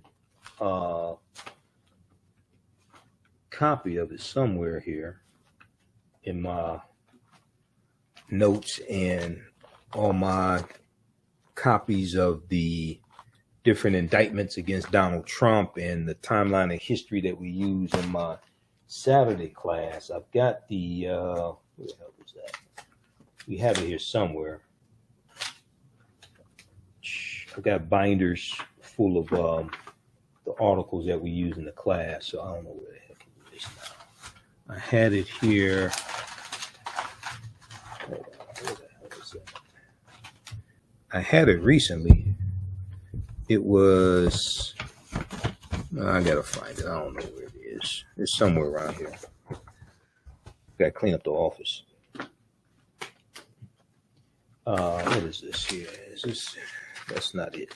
Well, it'll turn up. Let me see what this is. Okay, but anyway, let's continue, because this is going longer than I wanted it to go. But anyway, it's around here somewhere.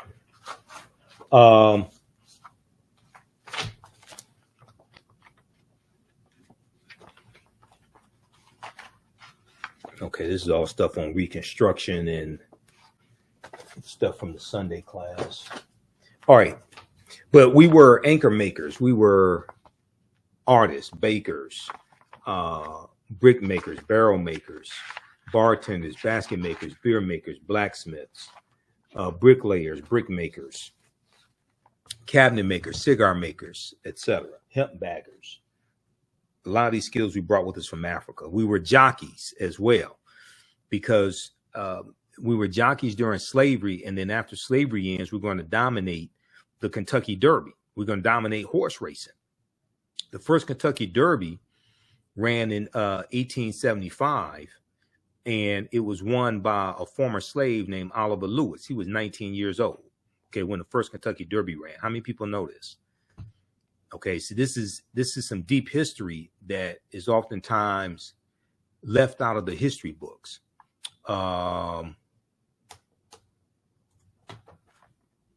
This is, so 13 of the 15 jockeys in the first Kentucky Derby were African American men.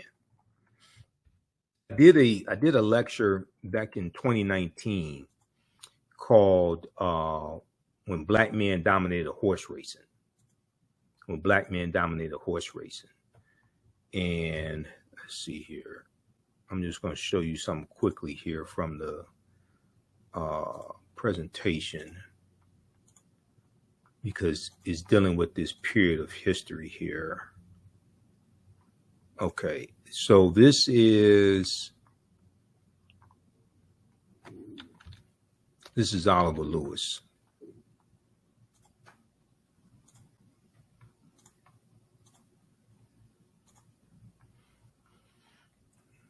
So why were horse racing was a pastime for wealthy white people.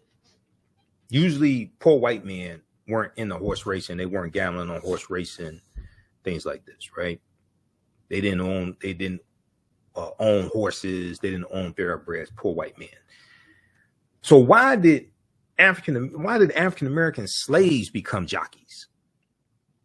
African American jockeys' dominance in the world of racing is a history nearly forgotten today. Their participation dates back to colonial times when the British brought their love of horse racing to the New World. Founding fathers, or as Dr. Francis Cress Welsing called them, the Foundling Fathers, George Washington and Thomas Jefferson frequented the track. And when President Andrew Jackson, who's a huge white supremacist, who's the favorite president of another white supremacist president named Donald John Trump, former president,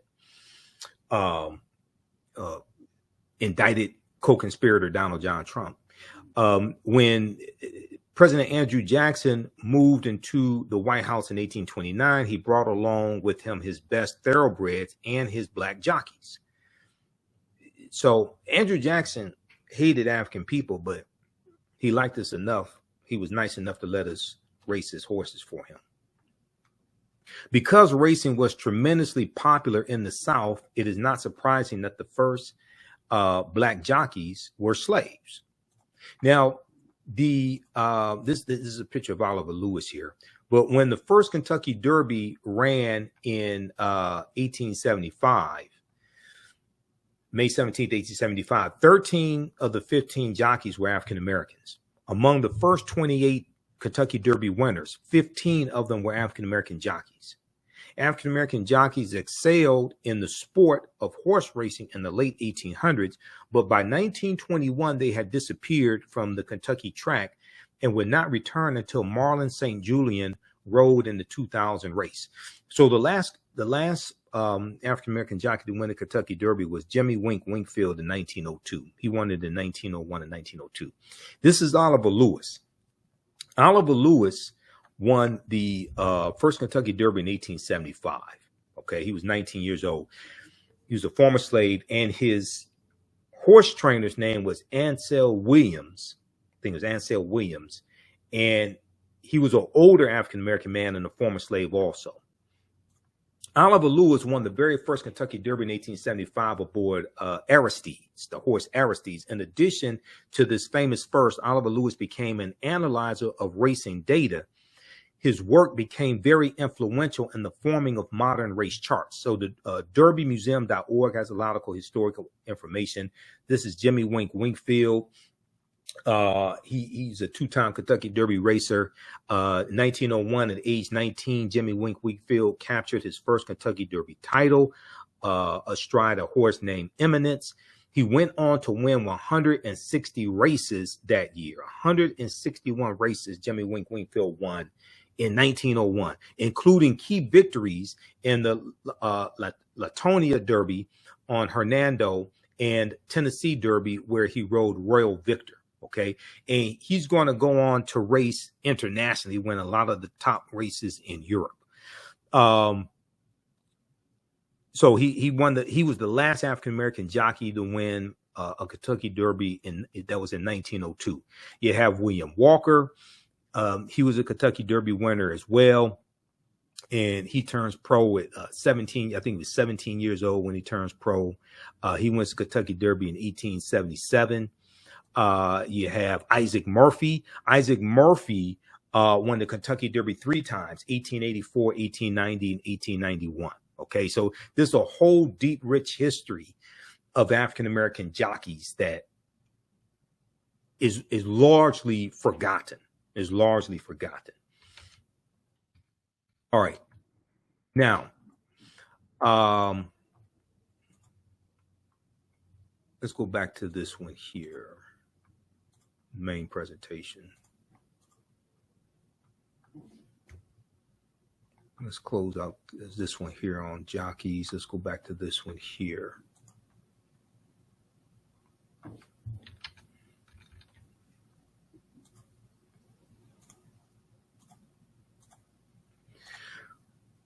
All right, now, so skilled trades.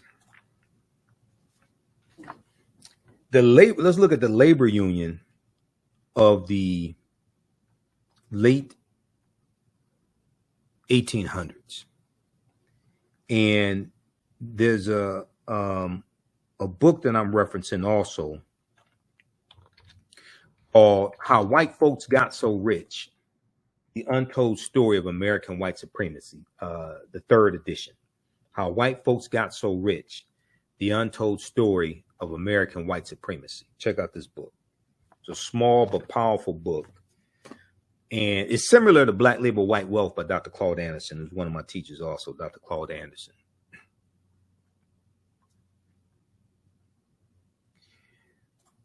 So the labor union movement of the late 1800s has arguably done more to destroy Black progress than any other known action of white people besides slavery, after slavery.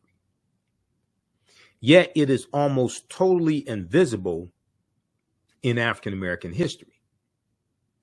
The union movement was specifically designed to do, number one, do 2 main things. Number one, remove African Americans from their jobs in the skilled trades which we dominated.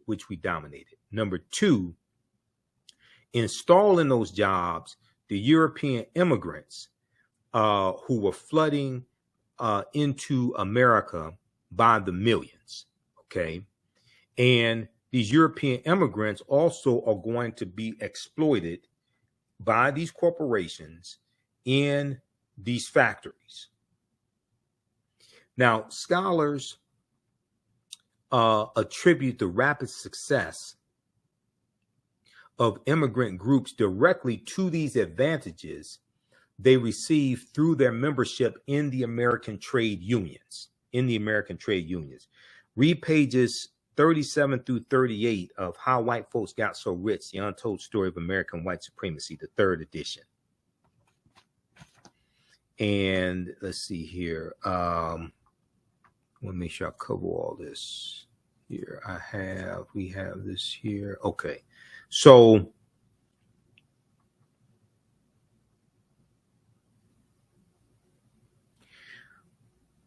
let me see, we want to pick this up here. I'm looking at my notes.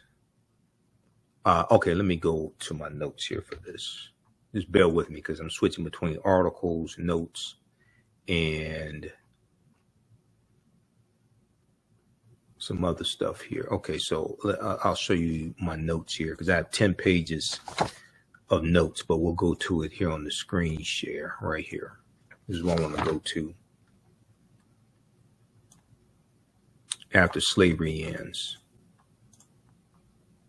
So after slavery ends, we're going to see a lot of these large labor unions created, and they were created to protect jobs for white men, to keep African Americans out of these unions. And they're going to have contracts with various industries. And let me try to blow this up some more. They're going to have contracts with various industries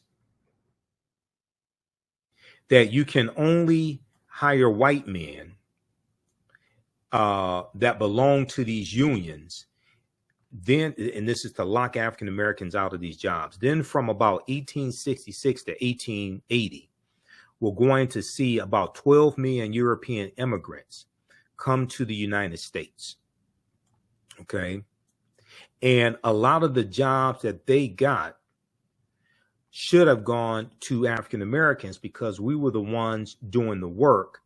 But the other thing was, is that even though they got these jobs, their labor is going to be largely exploited. So even though these European immigrants get these jobs, their labor is going to be largely exploited, and they're going to be paid very low wages. They're going to work in unsanitary conditions, etc. Okay, so I'm not against unions. I'm not against unions. I'm against racism in labor unions. Okay. Once African Americans are able to get into labor unions, fight against racism to various degrees, labor unions are going to help to create an African American middle class. But it was a hard fight. Okay.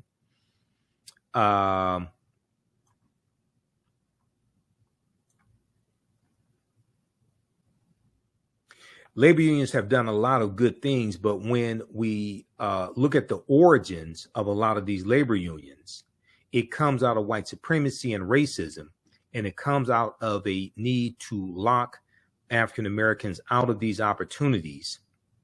Okay, so read How White Folks Got So Rich, The Untold Story of American White Supremacy. This is from the Nation of Islam Research Group. And it's very well documented that they talk about how the labor union movement of the late 1880s has arguably done more to destroy Black progress than any other known action of white people outside of slavery. But this is largely left out of history. Okay. Now, so we talked about that.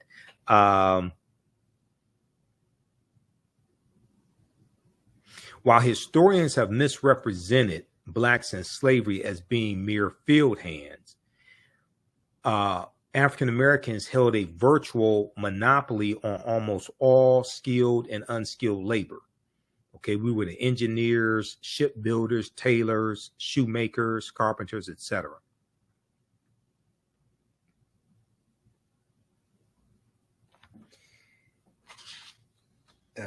Let's see here. Okay, so we covered that pretty much already. The origins of Labor Day, the Industrial Revolution, 1790s. We did that.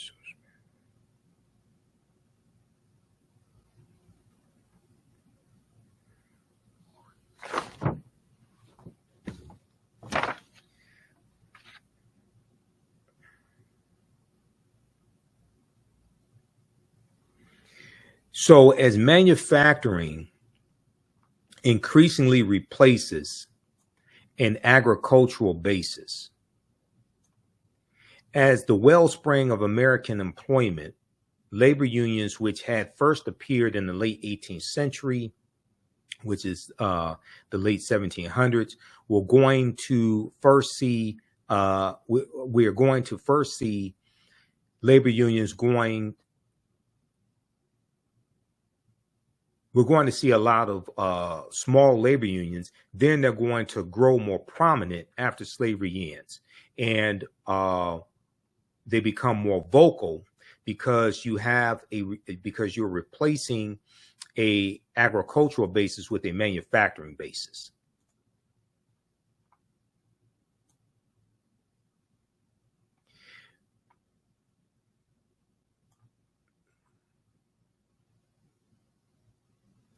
All right, let's see. Okay, you have an industrial revolution here in the U.S. and the 1880s, and you have labor unions began organizing labor strikes and rallies to protest poor conditions and compel employers to renegotiate hours and pay. Many of these events turned violent during the period of time, including the infamous Haymarket riot of 1886, in which several Chicago policemen and workers were killed. Other protests and strikes gave rise to long-standing traditions. On September 5th, 1882, 10,000 workers took unpaid time off from work to march from City Hall and Union Square in New York City, holding the first Labor Day parade in U.S. history. Now, the idea of a working man's holiday celebrated on the first Monday in September caught on in other industrial centers across the country. And many states passed legislation recognizing it. Congress would not legalize the holiday until 12 years later, in 1884, when a watershed moment in American labor history brought workers' rights squarely into public's view. Okay. And this was the Pullman Palace Car Company strike by the Pullman workers. Okay. Now, the Pullman Porters, who were African American, the Pullman Porters were not allowed to strike because they were not allowed to join the union. When we look at George Pullman, and this history on George Pullman is fascinating, and this is going to be this ties into the Panic of 1893, which we talked about in the beginning of this presentation. So George Pullman founds the Pullman Palace Car Company in Chicago in 1867. He's also going to actually found a town called Pullman, Illinois, where his workers are going to live. And he's going to found a bank in Pullman, Illinois as well. So George Pullman is going to cut wages as rents continue during the Panic of 1893. Cuts to wages and rents endure. Despite growing tensions among George Pullman's workers, George Pullman's vision of a paternalistic community organized around a factory fascinated the American public for a time. When Chicago hosted the Columbian Exposition, the World's Fair of 1893, international visitors flocked to see the model town created by George Pullman. So his workers lived in quarters that George Pullman owned. Rent was taken directly out of their paychecks. Okay. Things changed dramatically with the Panic of 1893, which was a severe financial depression that affected the American economy. George Pullman is going to cut the wages of his workers by 1/3, but he refused to lower the rent of his workers in the company housing that he owned. He cuts wages by 33%, but he did not cut their rent. So the depression set off by the Panic of 1893 was the greatest depression America had known, and was only surpassed by the Great Depression of the 1930s. In early May 1893, the New York stock market dropped sharply, and in late June, panic selling caused the stock market to crash. A severe credit crisis resulted in more than 16,000 businesses failed by the end of 1893, including and it also included the failed businesses of about 156 railroad companies and nearly 500 banks. Okay. Unemployment spread until 1 in 6 American men lost their jobs. Thoughtco.com has an article, Financial Panics of the 19th Century. Okay, you should check out that article. Now,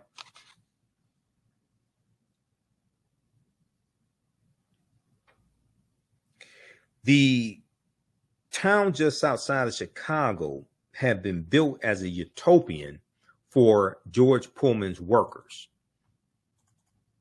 And I'm going to go back to my notes for this here.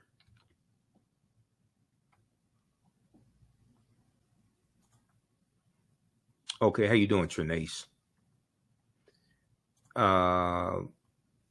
Let's see here. Let's flip over to this. Okay, the inventor of the Pullman car right here.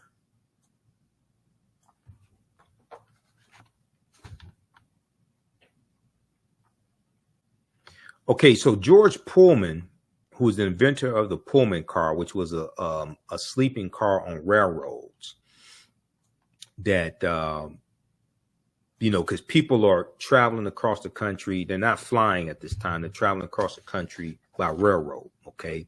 He was born in 1831 in upstate New York. He was the son of a carpenter. He learned carpentry himself and moved to Chicago, Illinois in the late 1850s. During the Civil War, George Pullman began building a new kind of railroad passenger car, passenger car, which had berths for passengers to sleep.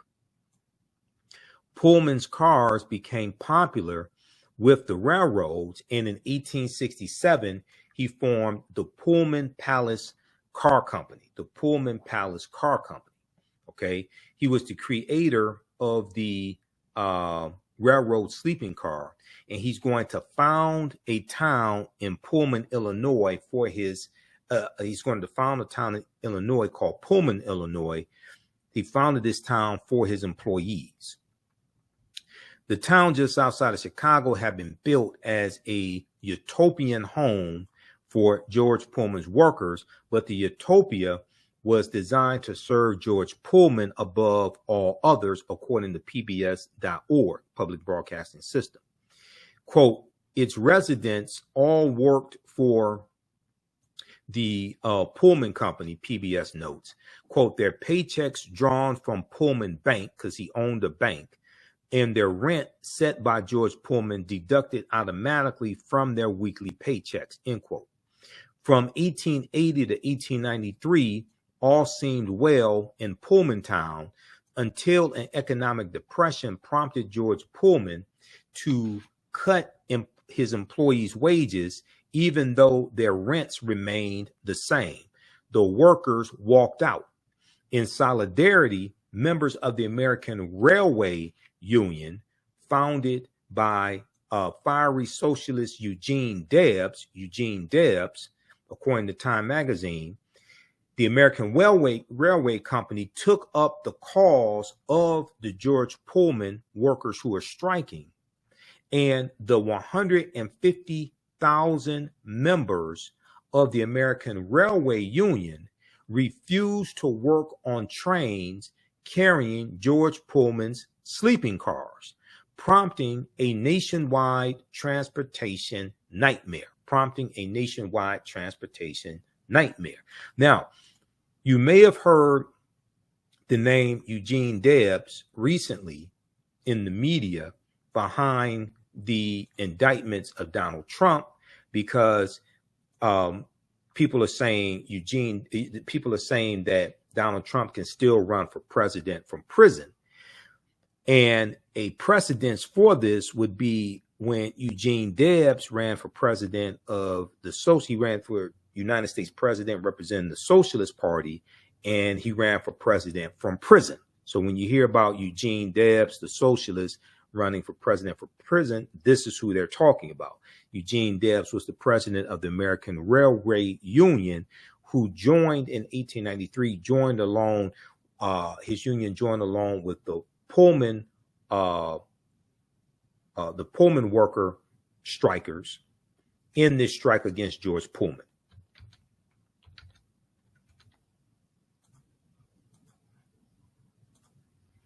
All right, let's go back to my notes. We're going to wrap up this here in a few minutes, hopefully. In the early 1880s, as his company prospered and his factories grew, Pullman began planning a town. Okay, so he built the town. He had a theater in the town, etc. Saloons, dance halls, and other establishments that would have been frequented by working class Americans of that time were not allowed in the city limits of Pullman, Illinois. And it was widely believed that company spies kept a watchful eye on the workers during their hours off the job. The intrusiveness of management in the private lives of workers naturally became a source of resentment. Okay, now, so we have this Panic of 1893. Read the article, Financial Panics of the 19th Century, from thoughtco.com. Orders for railroad sleeping cars declined, and George Pullman was forced to lay off hundreds of employees. Those who remained endured wage cuts, even while rents in George Pullman, in Pullman Town, Pullman, Illinois, remained consistent. Take-home paychecks plummeted. And so the employees walked out, demanding lower rents and higher pay. The American Railway Union, led by socialist Eugene V. Debs, came to the cause of the striking workers, and railroad workers across the nation boycotted trains carrying George Pullman's cars. Rioting, pillaging, and burning of railroad cars soon ensued. Mobs of non-union workers joined in. Okay, so the Pullman worker strike spreads nationwide. Outraged by the strike at his factories, George Pullman closed the plant, determined to wait out the workers.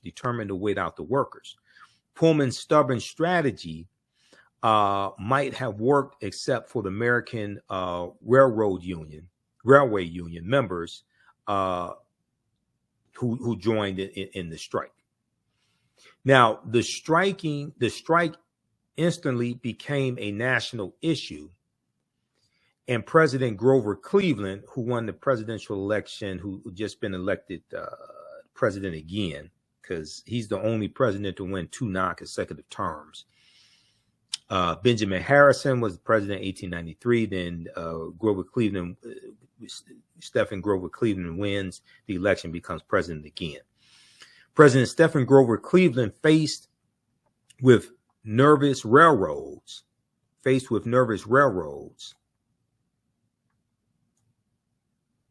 executives and interrupted mail trains, declared the strike a federal crime and deployed 12,000 troops to break the strike. Violence erupted and 2 men were killed when U.S. deputy marshals fired on protesters in Kensington, Illinois, near Chicago, but the strike was doomed. On May 11th, 1894, employees of the Pullman Car Company in Chicago went on strike to protest wage cuts and the firing of union representatives. Okay. Then on June 26, 1894, the American Railway Union, led by Eugene Debs, called for the boycott of Pullman railway cars, crippling railroad traffic nationwide. To break the Pullman strike, the federal government dispatched troops to Chicago, 12,000 U.S. troops, unleashing a wave of riots that resulted in the deaths of more than a dozen workers.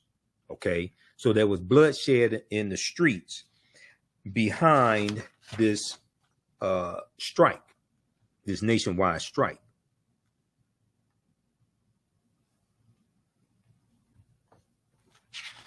So people still ask the question of who created Labor Day. We don't know exactly who created Labor Day. We do know on June 28th, 1894, President Grover Cleveland signed Labor Day into law. In the wake of this massive unrest and in an attempt to repair ties with American workers, Congress passed an act making Labor Day a legal holiday in the District of Columbia and U.S. territories. On June 28, 1894, President Stephen Grover Cleveland signed this act into law. More than a century later, the true founder of Labor Day has yet to be identified.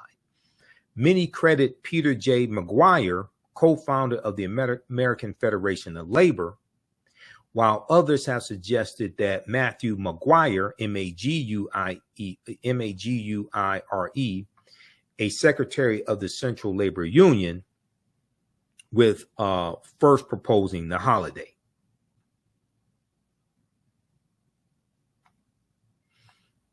Okay, so there's an article from theatlantic.com on this also. Read that. And there's a good article from Time magazine called How a Bloody Railroad Strike Paved the Way for the First Labor Day. How a bloody railroad strike paved the way for the first Labor Day. Now, when we look more at African-American roots of Labor Day, we deal with George Pullman and the Pullman Car Company, and the fact that the African-American Pullman Porters, who many of them were former slaves, were not able to participate in this strike.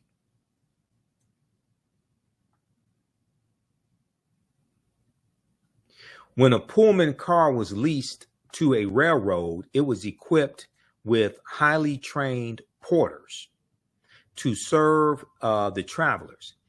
These cars were staffed with recently freed slaves who George Pullman judged to be skilled in service and willing to work for low wages. Soon, the Pullman Rail Car Company, was the largest employer of African Americans in the country, with the greatest concentration of Pullman porters living on Chicago's South Side. So Labor Day was nationally established after the Pullman Strike of 1894, when President Stephen Grover Cleveland sought to win political points by honoring dissatisfied railroad workers. This strike did not include African-American Pullman porters or conductors on trains, but for the Black porters, racism fueled part of the workers' dissatisfaction and was never addressed. Okay, so it's going to be after the Brotherhood of Sleeping Car Porters is founded by A. Phillip Randolph in 1925. It's going to be after that these workers are going to be able to go on strike.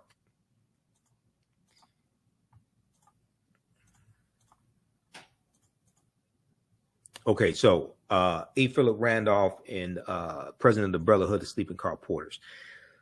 Brotherhood of Sleeping Car Porters, also called Brotherhood of Sleeping Car Porters and Maids, M-A-I-D-S, was the first African-American labor union to be affiliated with the American Federation of Labor. It was founded in 1925 by labor organizer and civil rights activist A. Phillip Randolph, who's also a member of Phi Beta Sigma Fraternity Incorporated, my fraternity. You heard me mention that on Roland Martin Unfiltered when we talked about the 60th anniversary of the March on Washington. And I didn't agree with A. Phillip Randolph on everything. I disagreed with him on the Marcus Garvey Must Go campaign, but other things I agreed with him on. The Brotherhood of Sleeping Car Porters aim to improve the working conditions and treatment of African-American railroad porters and maids employed by the Pullman Company, by George Pullman, a manufacturer and operator of railroad cars. The BSCP, Brotherhood of Sleeping Car Porters, embodied A. Phillip Randolph's belief that segregation and racism were linked to the unfair distribution of wealth, and power that condemned tens of millions of African American and white Americans to chronic misery. Britannica.com, Encyclopedia Britannica, has a good write-up on the Brotherhood of Sleeping Car Porters. You can check that out at Britannica.com. Now, in their home neighborhoods, to be a Pullman porter was considered a prestigious position. The job offered a steady income, a opportunity, a steady income, and an opportunity to travel across America, and a life largely free of heavy physical labor, which was rare for African Americans in that era. Historian Tamil Black recounts, they were good looking, clean, and immaculate in their dress. Their style was quite manly. Their language was very carefully crafted so that they had a sense of intelligence about them. They were good role models for young men. And I remember there was a documentary in the last few years about the Pullman Porters also, these African-American men. But the porters were also mistreated, underpaid, and subjected to countless indignities on the job. A Pullman, quote, a Pullman porter was really kind of a glorified hotel maid and bellhop in what George Pullman called a hotel on wheels. And what George Pullman called a hotel on wheels explains former Pullman porter and historian Greg Leroy. Read the article from blackpast.org called Brotherhood of Sleeping Car Porters, Brotherhood of Sleeping Car Porters, that breaks down this history. And blackpast.org, they have about 6,000 pages of articles dealing with African history and African American history. So that's one of the sources I use in my classes. If you go back to my notes here quickly, this is on page 7 of my notes. Let's see, where are we here? The Pullman Company, I want to go to this citation here. Where are we? Right here. Okay. So the Pullman Company just thought of the porters as a piece of equipment, just like another button on a panel. The same as a light switch or a fan switch. The same as a light switch or a fan switch. And let's see here. I'm going to pull up this article.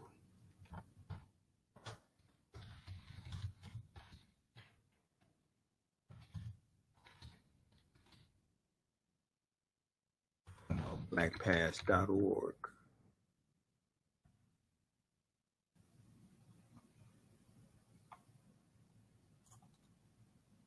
Okay, this piece right here. Let's go to this.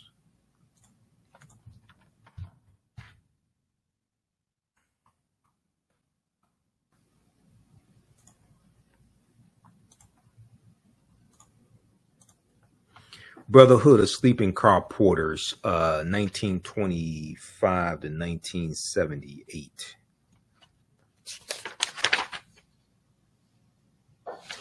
This is from blackpast.org. All right. This is a mass meeting of the Brotherhood of Sleeping Car Porters in 1933.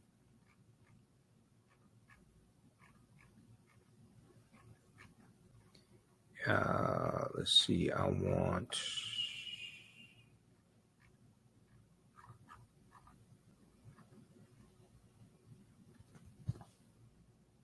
Where is that?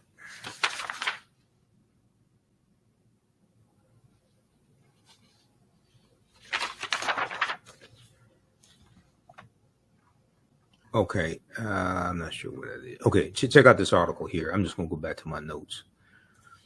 I'm trying to show you the actual article, but Brotherhood of Sleeping Car Porters, is that the same thing? Okay, I'll just go back to my notes on this.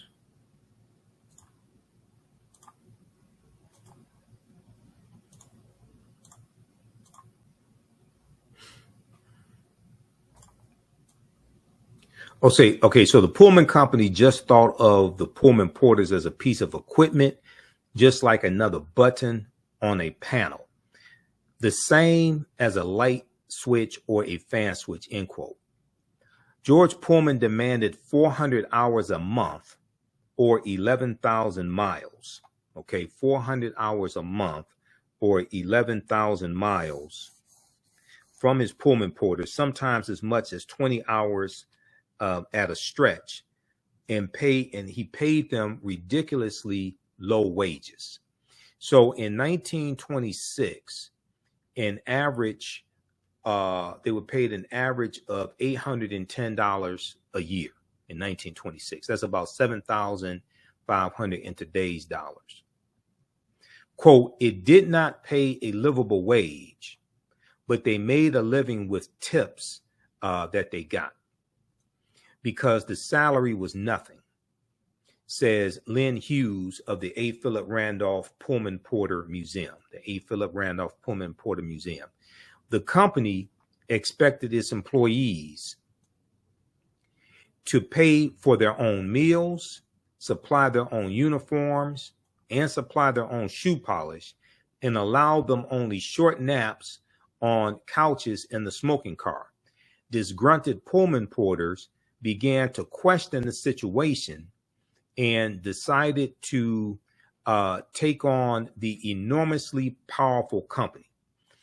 In 1925, the Pullman porters formed a union called the Brotherhood of Sleeping Car Porters. This marked the beginning of a 12-year struggle for dignity, better working conditions, and fair pay. Its leaders were charismatic Black activist A. Phillip Randolph and former Pullman porter Milton Webster, head of the Chicago Union Local. Their eventual triumph marked the first time in American history that a Black union forced a powerful corporation to the negotiation table. It was a significant step forward for Black equality. It was a significant step forward for Black equality. And let me see here. I'm looking at this article here. Just bear with me because I have a ton of information here. Okay, that's from a different article. I think this had to be the article from Public Broadcasting System from pbs.org. That's what that is.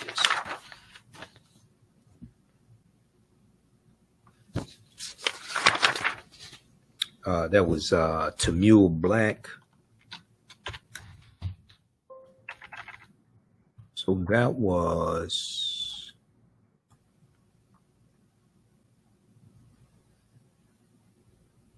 Brotherhood Sleeping Car Porters. Regular.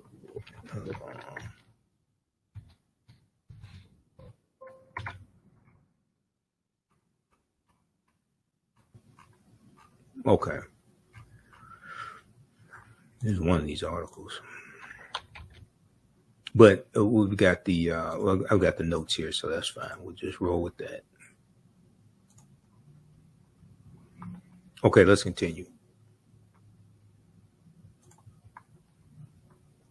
Their eventual triumph marked the first time in American history that a Black union forced a powerful corporation to the negotiation table. It was a significant step forward for Black equality. The union members learned how to organize. They discovered that even in a time of great prejudice in America, Blacks could effect change if they stood together. Okay, so this was like something like really, really important that I gathered from this in researching this history back when I originally did this presentation, like in 2019. I was researching all this history. This is an example of African Americans working together for an extended period of time. This is before the modern day civil rights movement. The modern day civil rights movement partly has its roots in the Brotherhood of Sleeping Car Porters, the organization, and their 12-year strike that they had. Okay, that 12-year fight that they had. They would later apply these techniques to the civil rights movement. They would later apply these techniques to the civil rights movement.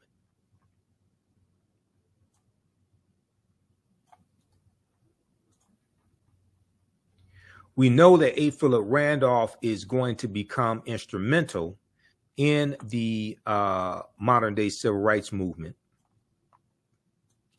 And he was looked at as one of the big six Negro leaders.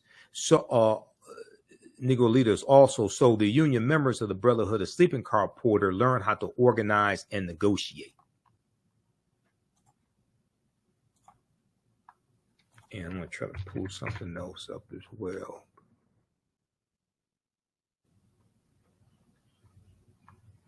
Okay. All right.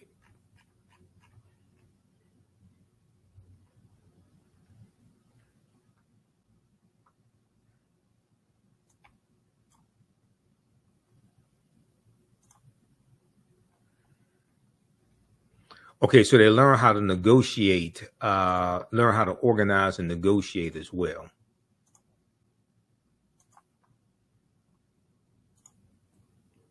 And let me pull this up here.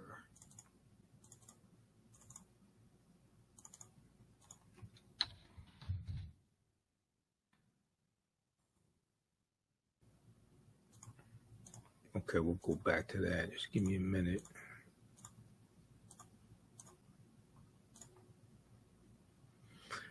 All right.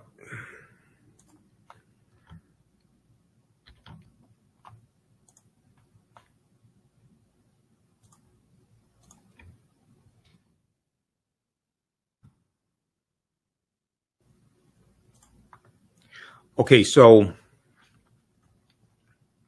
we know that A. Phillip Randolph becomes one of what's known as the Big Six Negro leaders, Big Six African-American leaders during the modern day civil rights movement.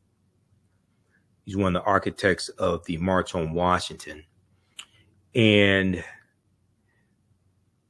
these African-American men discovered that even in a time of great prejudice in America, African-Americans could affect change, could bring about change if they stood together and persevered.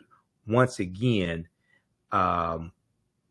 it's important to understand that these African Americans organized, and they formed this organization, and they realized even at a time of racial prejudice and racism in America in the late 1920s and 30s, they realized that they could bring about change if they stood together and persevered. Now, these tactics were later applied to the civil rights movement, the modern day civil rights movement. So even though we look at the modern day civil rights movement starting in December of 1955 with the Montgomery bus boycott, which started Monday morning, December 5th, 1955, or some people take it back to the lynching of Emmett Till, August 28th, 1955. And what takes afterwards, the effort to force a trial, to gather information on the killers of Emmett Till, and the support given to Emmett Till's family and the international attention on this lynching of this 14-year-old boy. His cousin, and we know his cousin Simeon Wright passed away in September 2017. Okay.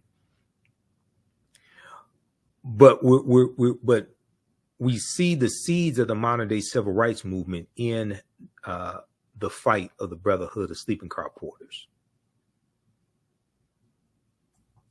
TheRoot.com had a good article and a video clip from September 4th, 2017 called America's Racist History of Labor. America's Racist History of Labor.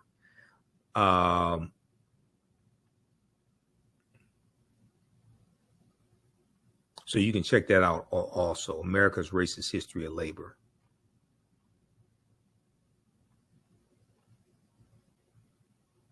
Now, you also have Isaac Myers. Isaac Myers is the, let's see here, let's go back over to the PowerPoint presentation.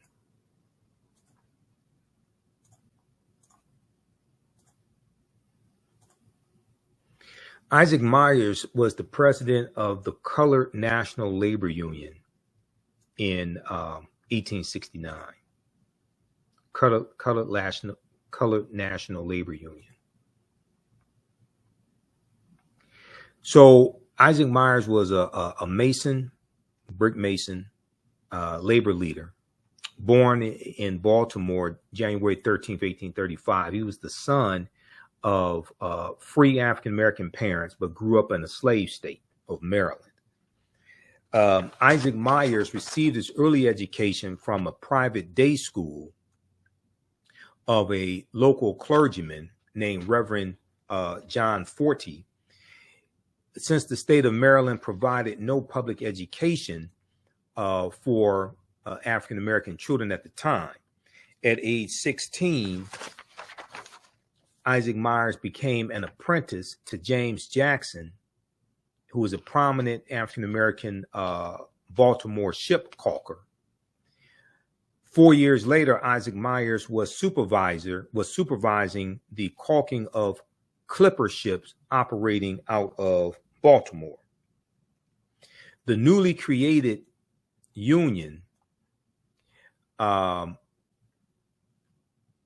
during the Civil War, Isaac Myers worked as a porter and shipping clerk for a grocer, and then returned to his original profession as a caulker. Soon after the war ended, the Civil War ends in 1865, Isaac Myers found himself unexpectedly unemployed when a group of white caulkers protested the employment of black caulkers and longshoremen. In response to the strike, Isaac Myers proposed the creation of a union of black caulkers, Caulkers. The newly created union, called the Colored Caulkers Trade Union Society,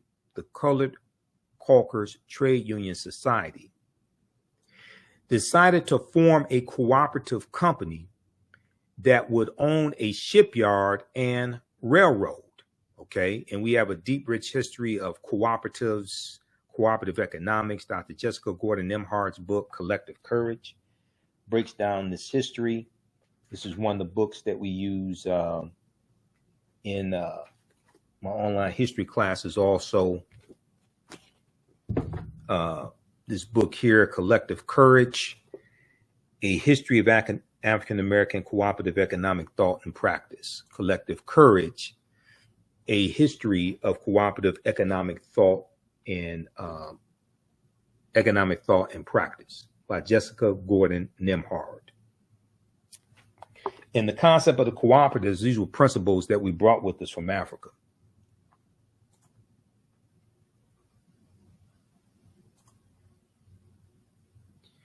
All right, now, so he forms the Colored Caulkers Trade Union Society. And they decided to form a cooperative company that would own a shipyard and railroad, pooling their resources. The workers issued stock and quickly raised $10,000 in subscriptions among Black Baltimore residents. They also borrowed another $30,000, and on February 12, 1866, they purchased a shipyard and railway, which they named the Chesapeake Marine Railway, which was a dry dock company. Okay, so they did this in 1866. All right, blackpast.org has a good article on Isaac Myers, and I'm going to go to that here.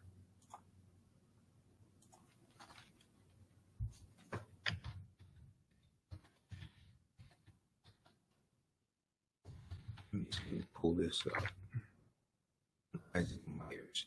So when we study, you know, how we were using the cooperative system, and I've done presentations on this in the past, and we deal with This is how we engaged in economics. A lot of these economic empowerment gurus out here that are preaching white capitalism and black people investing green dollars in the white-owned stock market and trying to pass that off as economic empowerment, because it's not. You can create wealth, but economic empowerment and wealth creation are not the same thing. You got a lot of these economic empowerment gurus out here using the term economic empowerment and wealth creation interchangeably. They're not the same thing. Economic empowerment occurs when we control the economics in our community. We own the land. We own the majority of the businesses.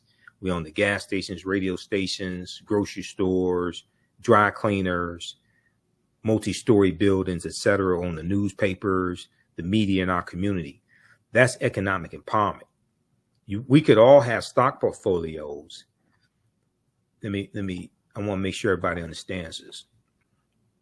We could all have stock portfolios valued at $5 million, and we could still spend 97% of our dollars with people that don't look like us. You have wealth creation, you don't have economic empowerment.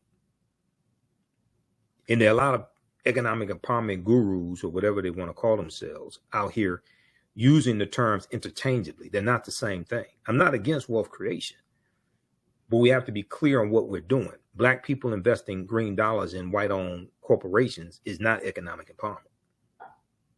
You can create wealth. Now, you can take that wealth and you can use that to buy up the land, buy up houses, own grocery stores, own radio stations, TV stations. You can use that wealth to buy assets in our community so we can control the economics and control the politicians in our communities. But we cannot confuse wealth creation with economic empowerment. Those are two entirely different things. They come from two different mindsets. When you understand history, you understand what Isaac Myers was doing and others, they're talking about economic empowerment and controlling the economics in their own communities and being able to employ their own people. That's a different mindset than just creating wealth. So they also borrowed another $30,000, and on February 12th, 1866, 1 year after slavery ended, they purchased a shipyard and railway, which they named the Chesapeake Marine Railway and Dry Dock Company. Within months, the cooperative employed 300 black caulkers and received several government contracts. This is in 1866, not 1966, 1866, the year after the Civil War ended and chattel slavery ended. Ultimately, it employed a number of white workers as well. The success of Isaac Myers Union in Baltimore encouraged black caulkers in other seaport cities to organize.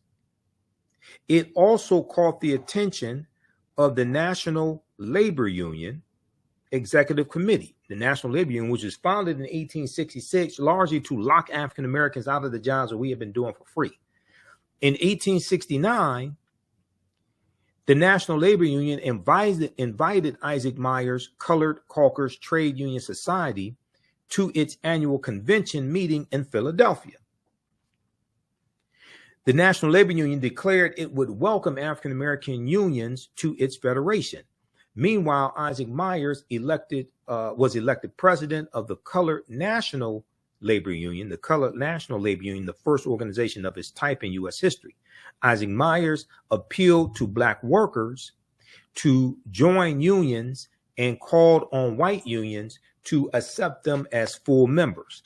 Expecting the full support of the National Labor Union, he soon learned that the predominantly white organization insisted that black union members abandon the Republican Party and join the Labor Reform Party. So at this time, the Republican Party was largely the party of African Americans because they were the party of Lincoln. Okay, this is before Reconstruction, this is before the Republicans betrayed African Americans with the Compromise of 1877 that most of these black conservatives out here don't want to talk about. Okay, and they agreed to that Rutherford B. Hayes, who was the Republican candidate for president in the 1876 presidential election, they agreed that he would remove the remaining Union troops out of the South to allow the Democrats and the white supremacists to take back full control of the state governments in the South. Okay, this is the Compromise of 1877. All right, now, when black Union members led by Isaac Myers refused to abandon the Republican Party, they were not invited back to the National Labor Union. With no allies among the large labor movement, the colored National Labor Union soon found itself isolated. It collapsed by 1871. Isaac Myers held a variety of other positions, but his years of prominence were over. He worked as a detective for the Baltimore Post Office between 1872 and 1879. Between 1879 and 1882, he operated the small Baltimore coal yard, C-O-A-L. All right, read the rest of this about Isaac Myers at blackpast.org and the Colored Caulkers Trade Union Society, the Colored Caulkers Trade Union Society.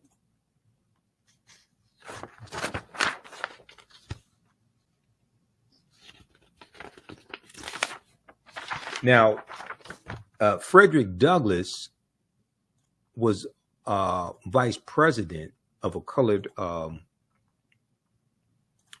labor union. Where is that? Right here. The Colored National Labor Union, 1872. He's going to become president. He was vice president of a colored labor union and becomes president of one. Also becomes president of one as well. So blackpast.org has some information on that, and I had where's that article? I had some information on that dealing with Frederick Douglass also. There is a good article from newsone.com.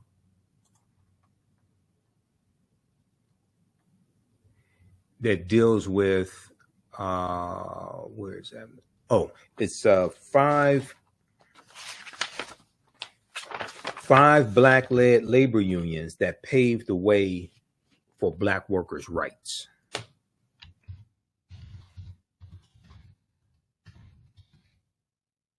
Yeah, 5 black-led labor unions that paved the way for black workers' rights. So check this out from newsone.com. This is a good article.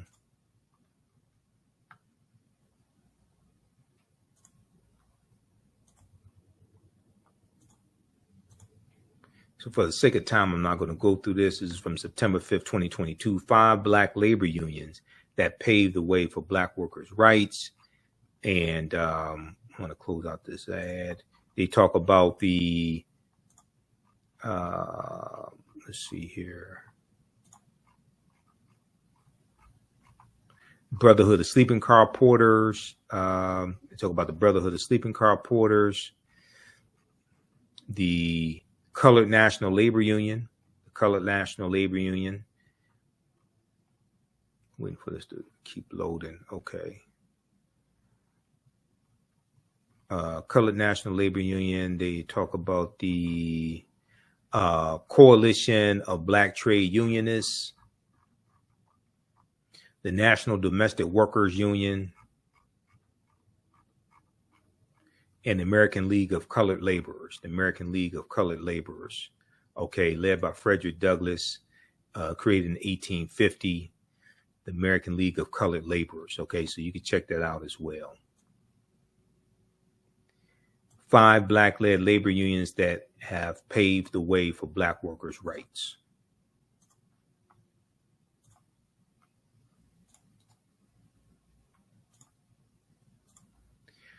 Okay, so I think that's everything. I know I had a lot of information. It's a deep history, and a lot of this history does not get covered in especially mainstream media when they talk about Labor Day, and even if they mention African Americans, a lot of this stuff does not get covered.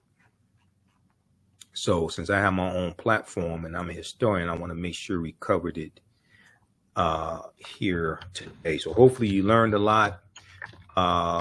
If you like this type of information, you can support the African History Network as well. Register for the online history classes that I teach on Saturdays and Sundays. You have the information at our website, TheAHNShow.com, TheAHNShow.com. On Saturdays is Ancient Kemet, the Moors, and the Ma'afa, understanding the transatlantic slave trade, what they didn't teach you in school. So we deal with thousands of years of history and what leads up to the transatlantic slave trade taking place. You don't have to be present in the class. We do the sessions live. All the sessions are archived and recorded. You go back and watch it anytime. So we have classes September 9th, September 16th, September 23rd, and going into October. Classes on sale $60, regularly $130. As soon as you register, the archive sessions of the classes you can watch. You can watch these free previews here also. And then on Sundays, I teach Black resistance movements from the Haitian Revolution, U.S. Civil War, Civil Rights Movement, Black Power Movement, 1800 to 1968. Okay, and this content is PG-13. You can use this with your children. It's not overly graphic. It's not vulgar. It's very visual. So we have book references. I'll show you the book references on the screen. There's about 80 to 100 articles that we cite. The video clips also. You can also support us through Cash App, $ TheAHNShow, through Cash App and through PayPal, paypal.me/TheAHNShow. So this helps us keep doing the research, stay on the air, keep broadcasting, pay some of the bills, etc., pay for all these services that I use to broadcast and upgrade equipment, etc. Okay. All right. So hopefully you learned a lot today. There's a deep, rich history when we deal with Labor Day that does not get covered in mainstream media. So we have to have our own media to be able to cover this history, and you need somebody who understands this history like myself to be able to teach it. Okay, so definitely appreciate the support. Give us a thumbs up, give us a heart, give us a like on this broadcast. Follow us on our YouTube channel, Michael Imhotep, IMHOTEP. Turn on live notifications so you know when we go live. Turn on and hit the bell so you know when we upload new videos. Subscribe there and follow us on our Facebook fan page, The African History Network, The African History Network. Turn on live notifications there also. Okay. Hopefully you learned a lot. Hope to see you in class. Remember, right now it's corrects wrong behavior. It's not over till we win. Wakanda forever. And we'll talk to you next time. Peace. Struggling with reading, writing, learning loss, and a culturally irrelevant curriculum? Do you want your child to be outstanding at reading and writing and also take pride in their culture? Then you want Reading Revolution Online. Reading Revolution Online is a web-based reading support program. We serve scholars in grades K through 8, and through our innovative approach, we help them build reading confidence and cultural identity development, equipping them for success in school and life. They learn about Black heroes and sheroes through captioned videos, reading selections, and other activities. Reading Revolution Online is an experience for the whole family. Do it for the culture. Go to readingrevolution.org and get your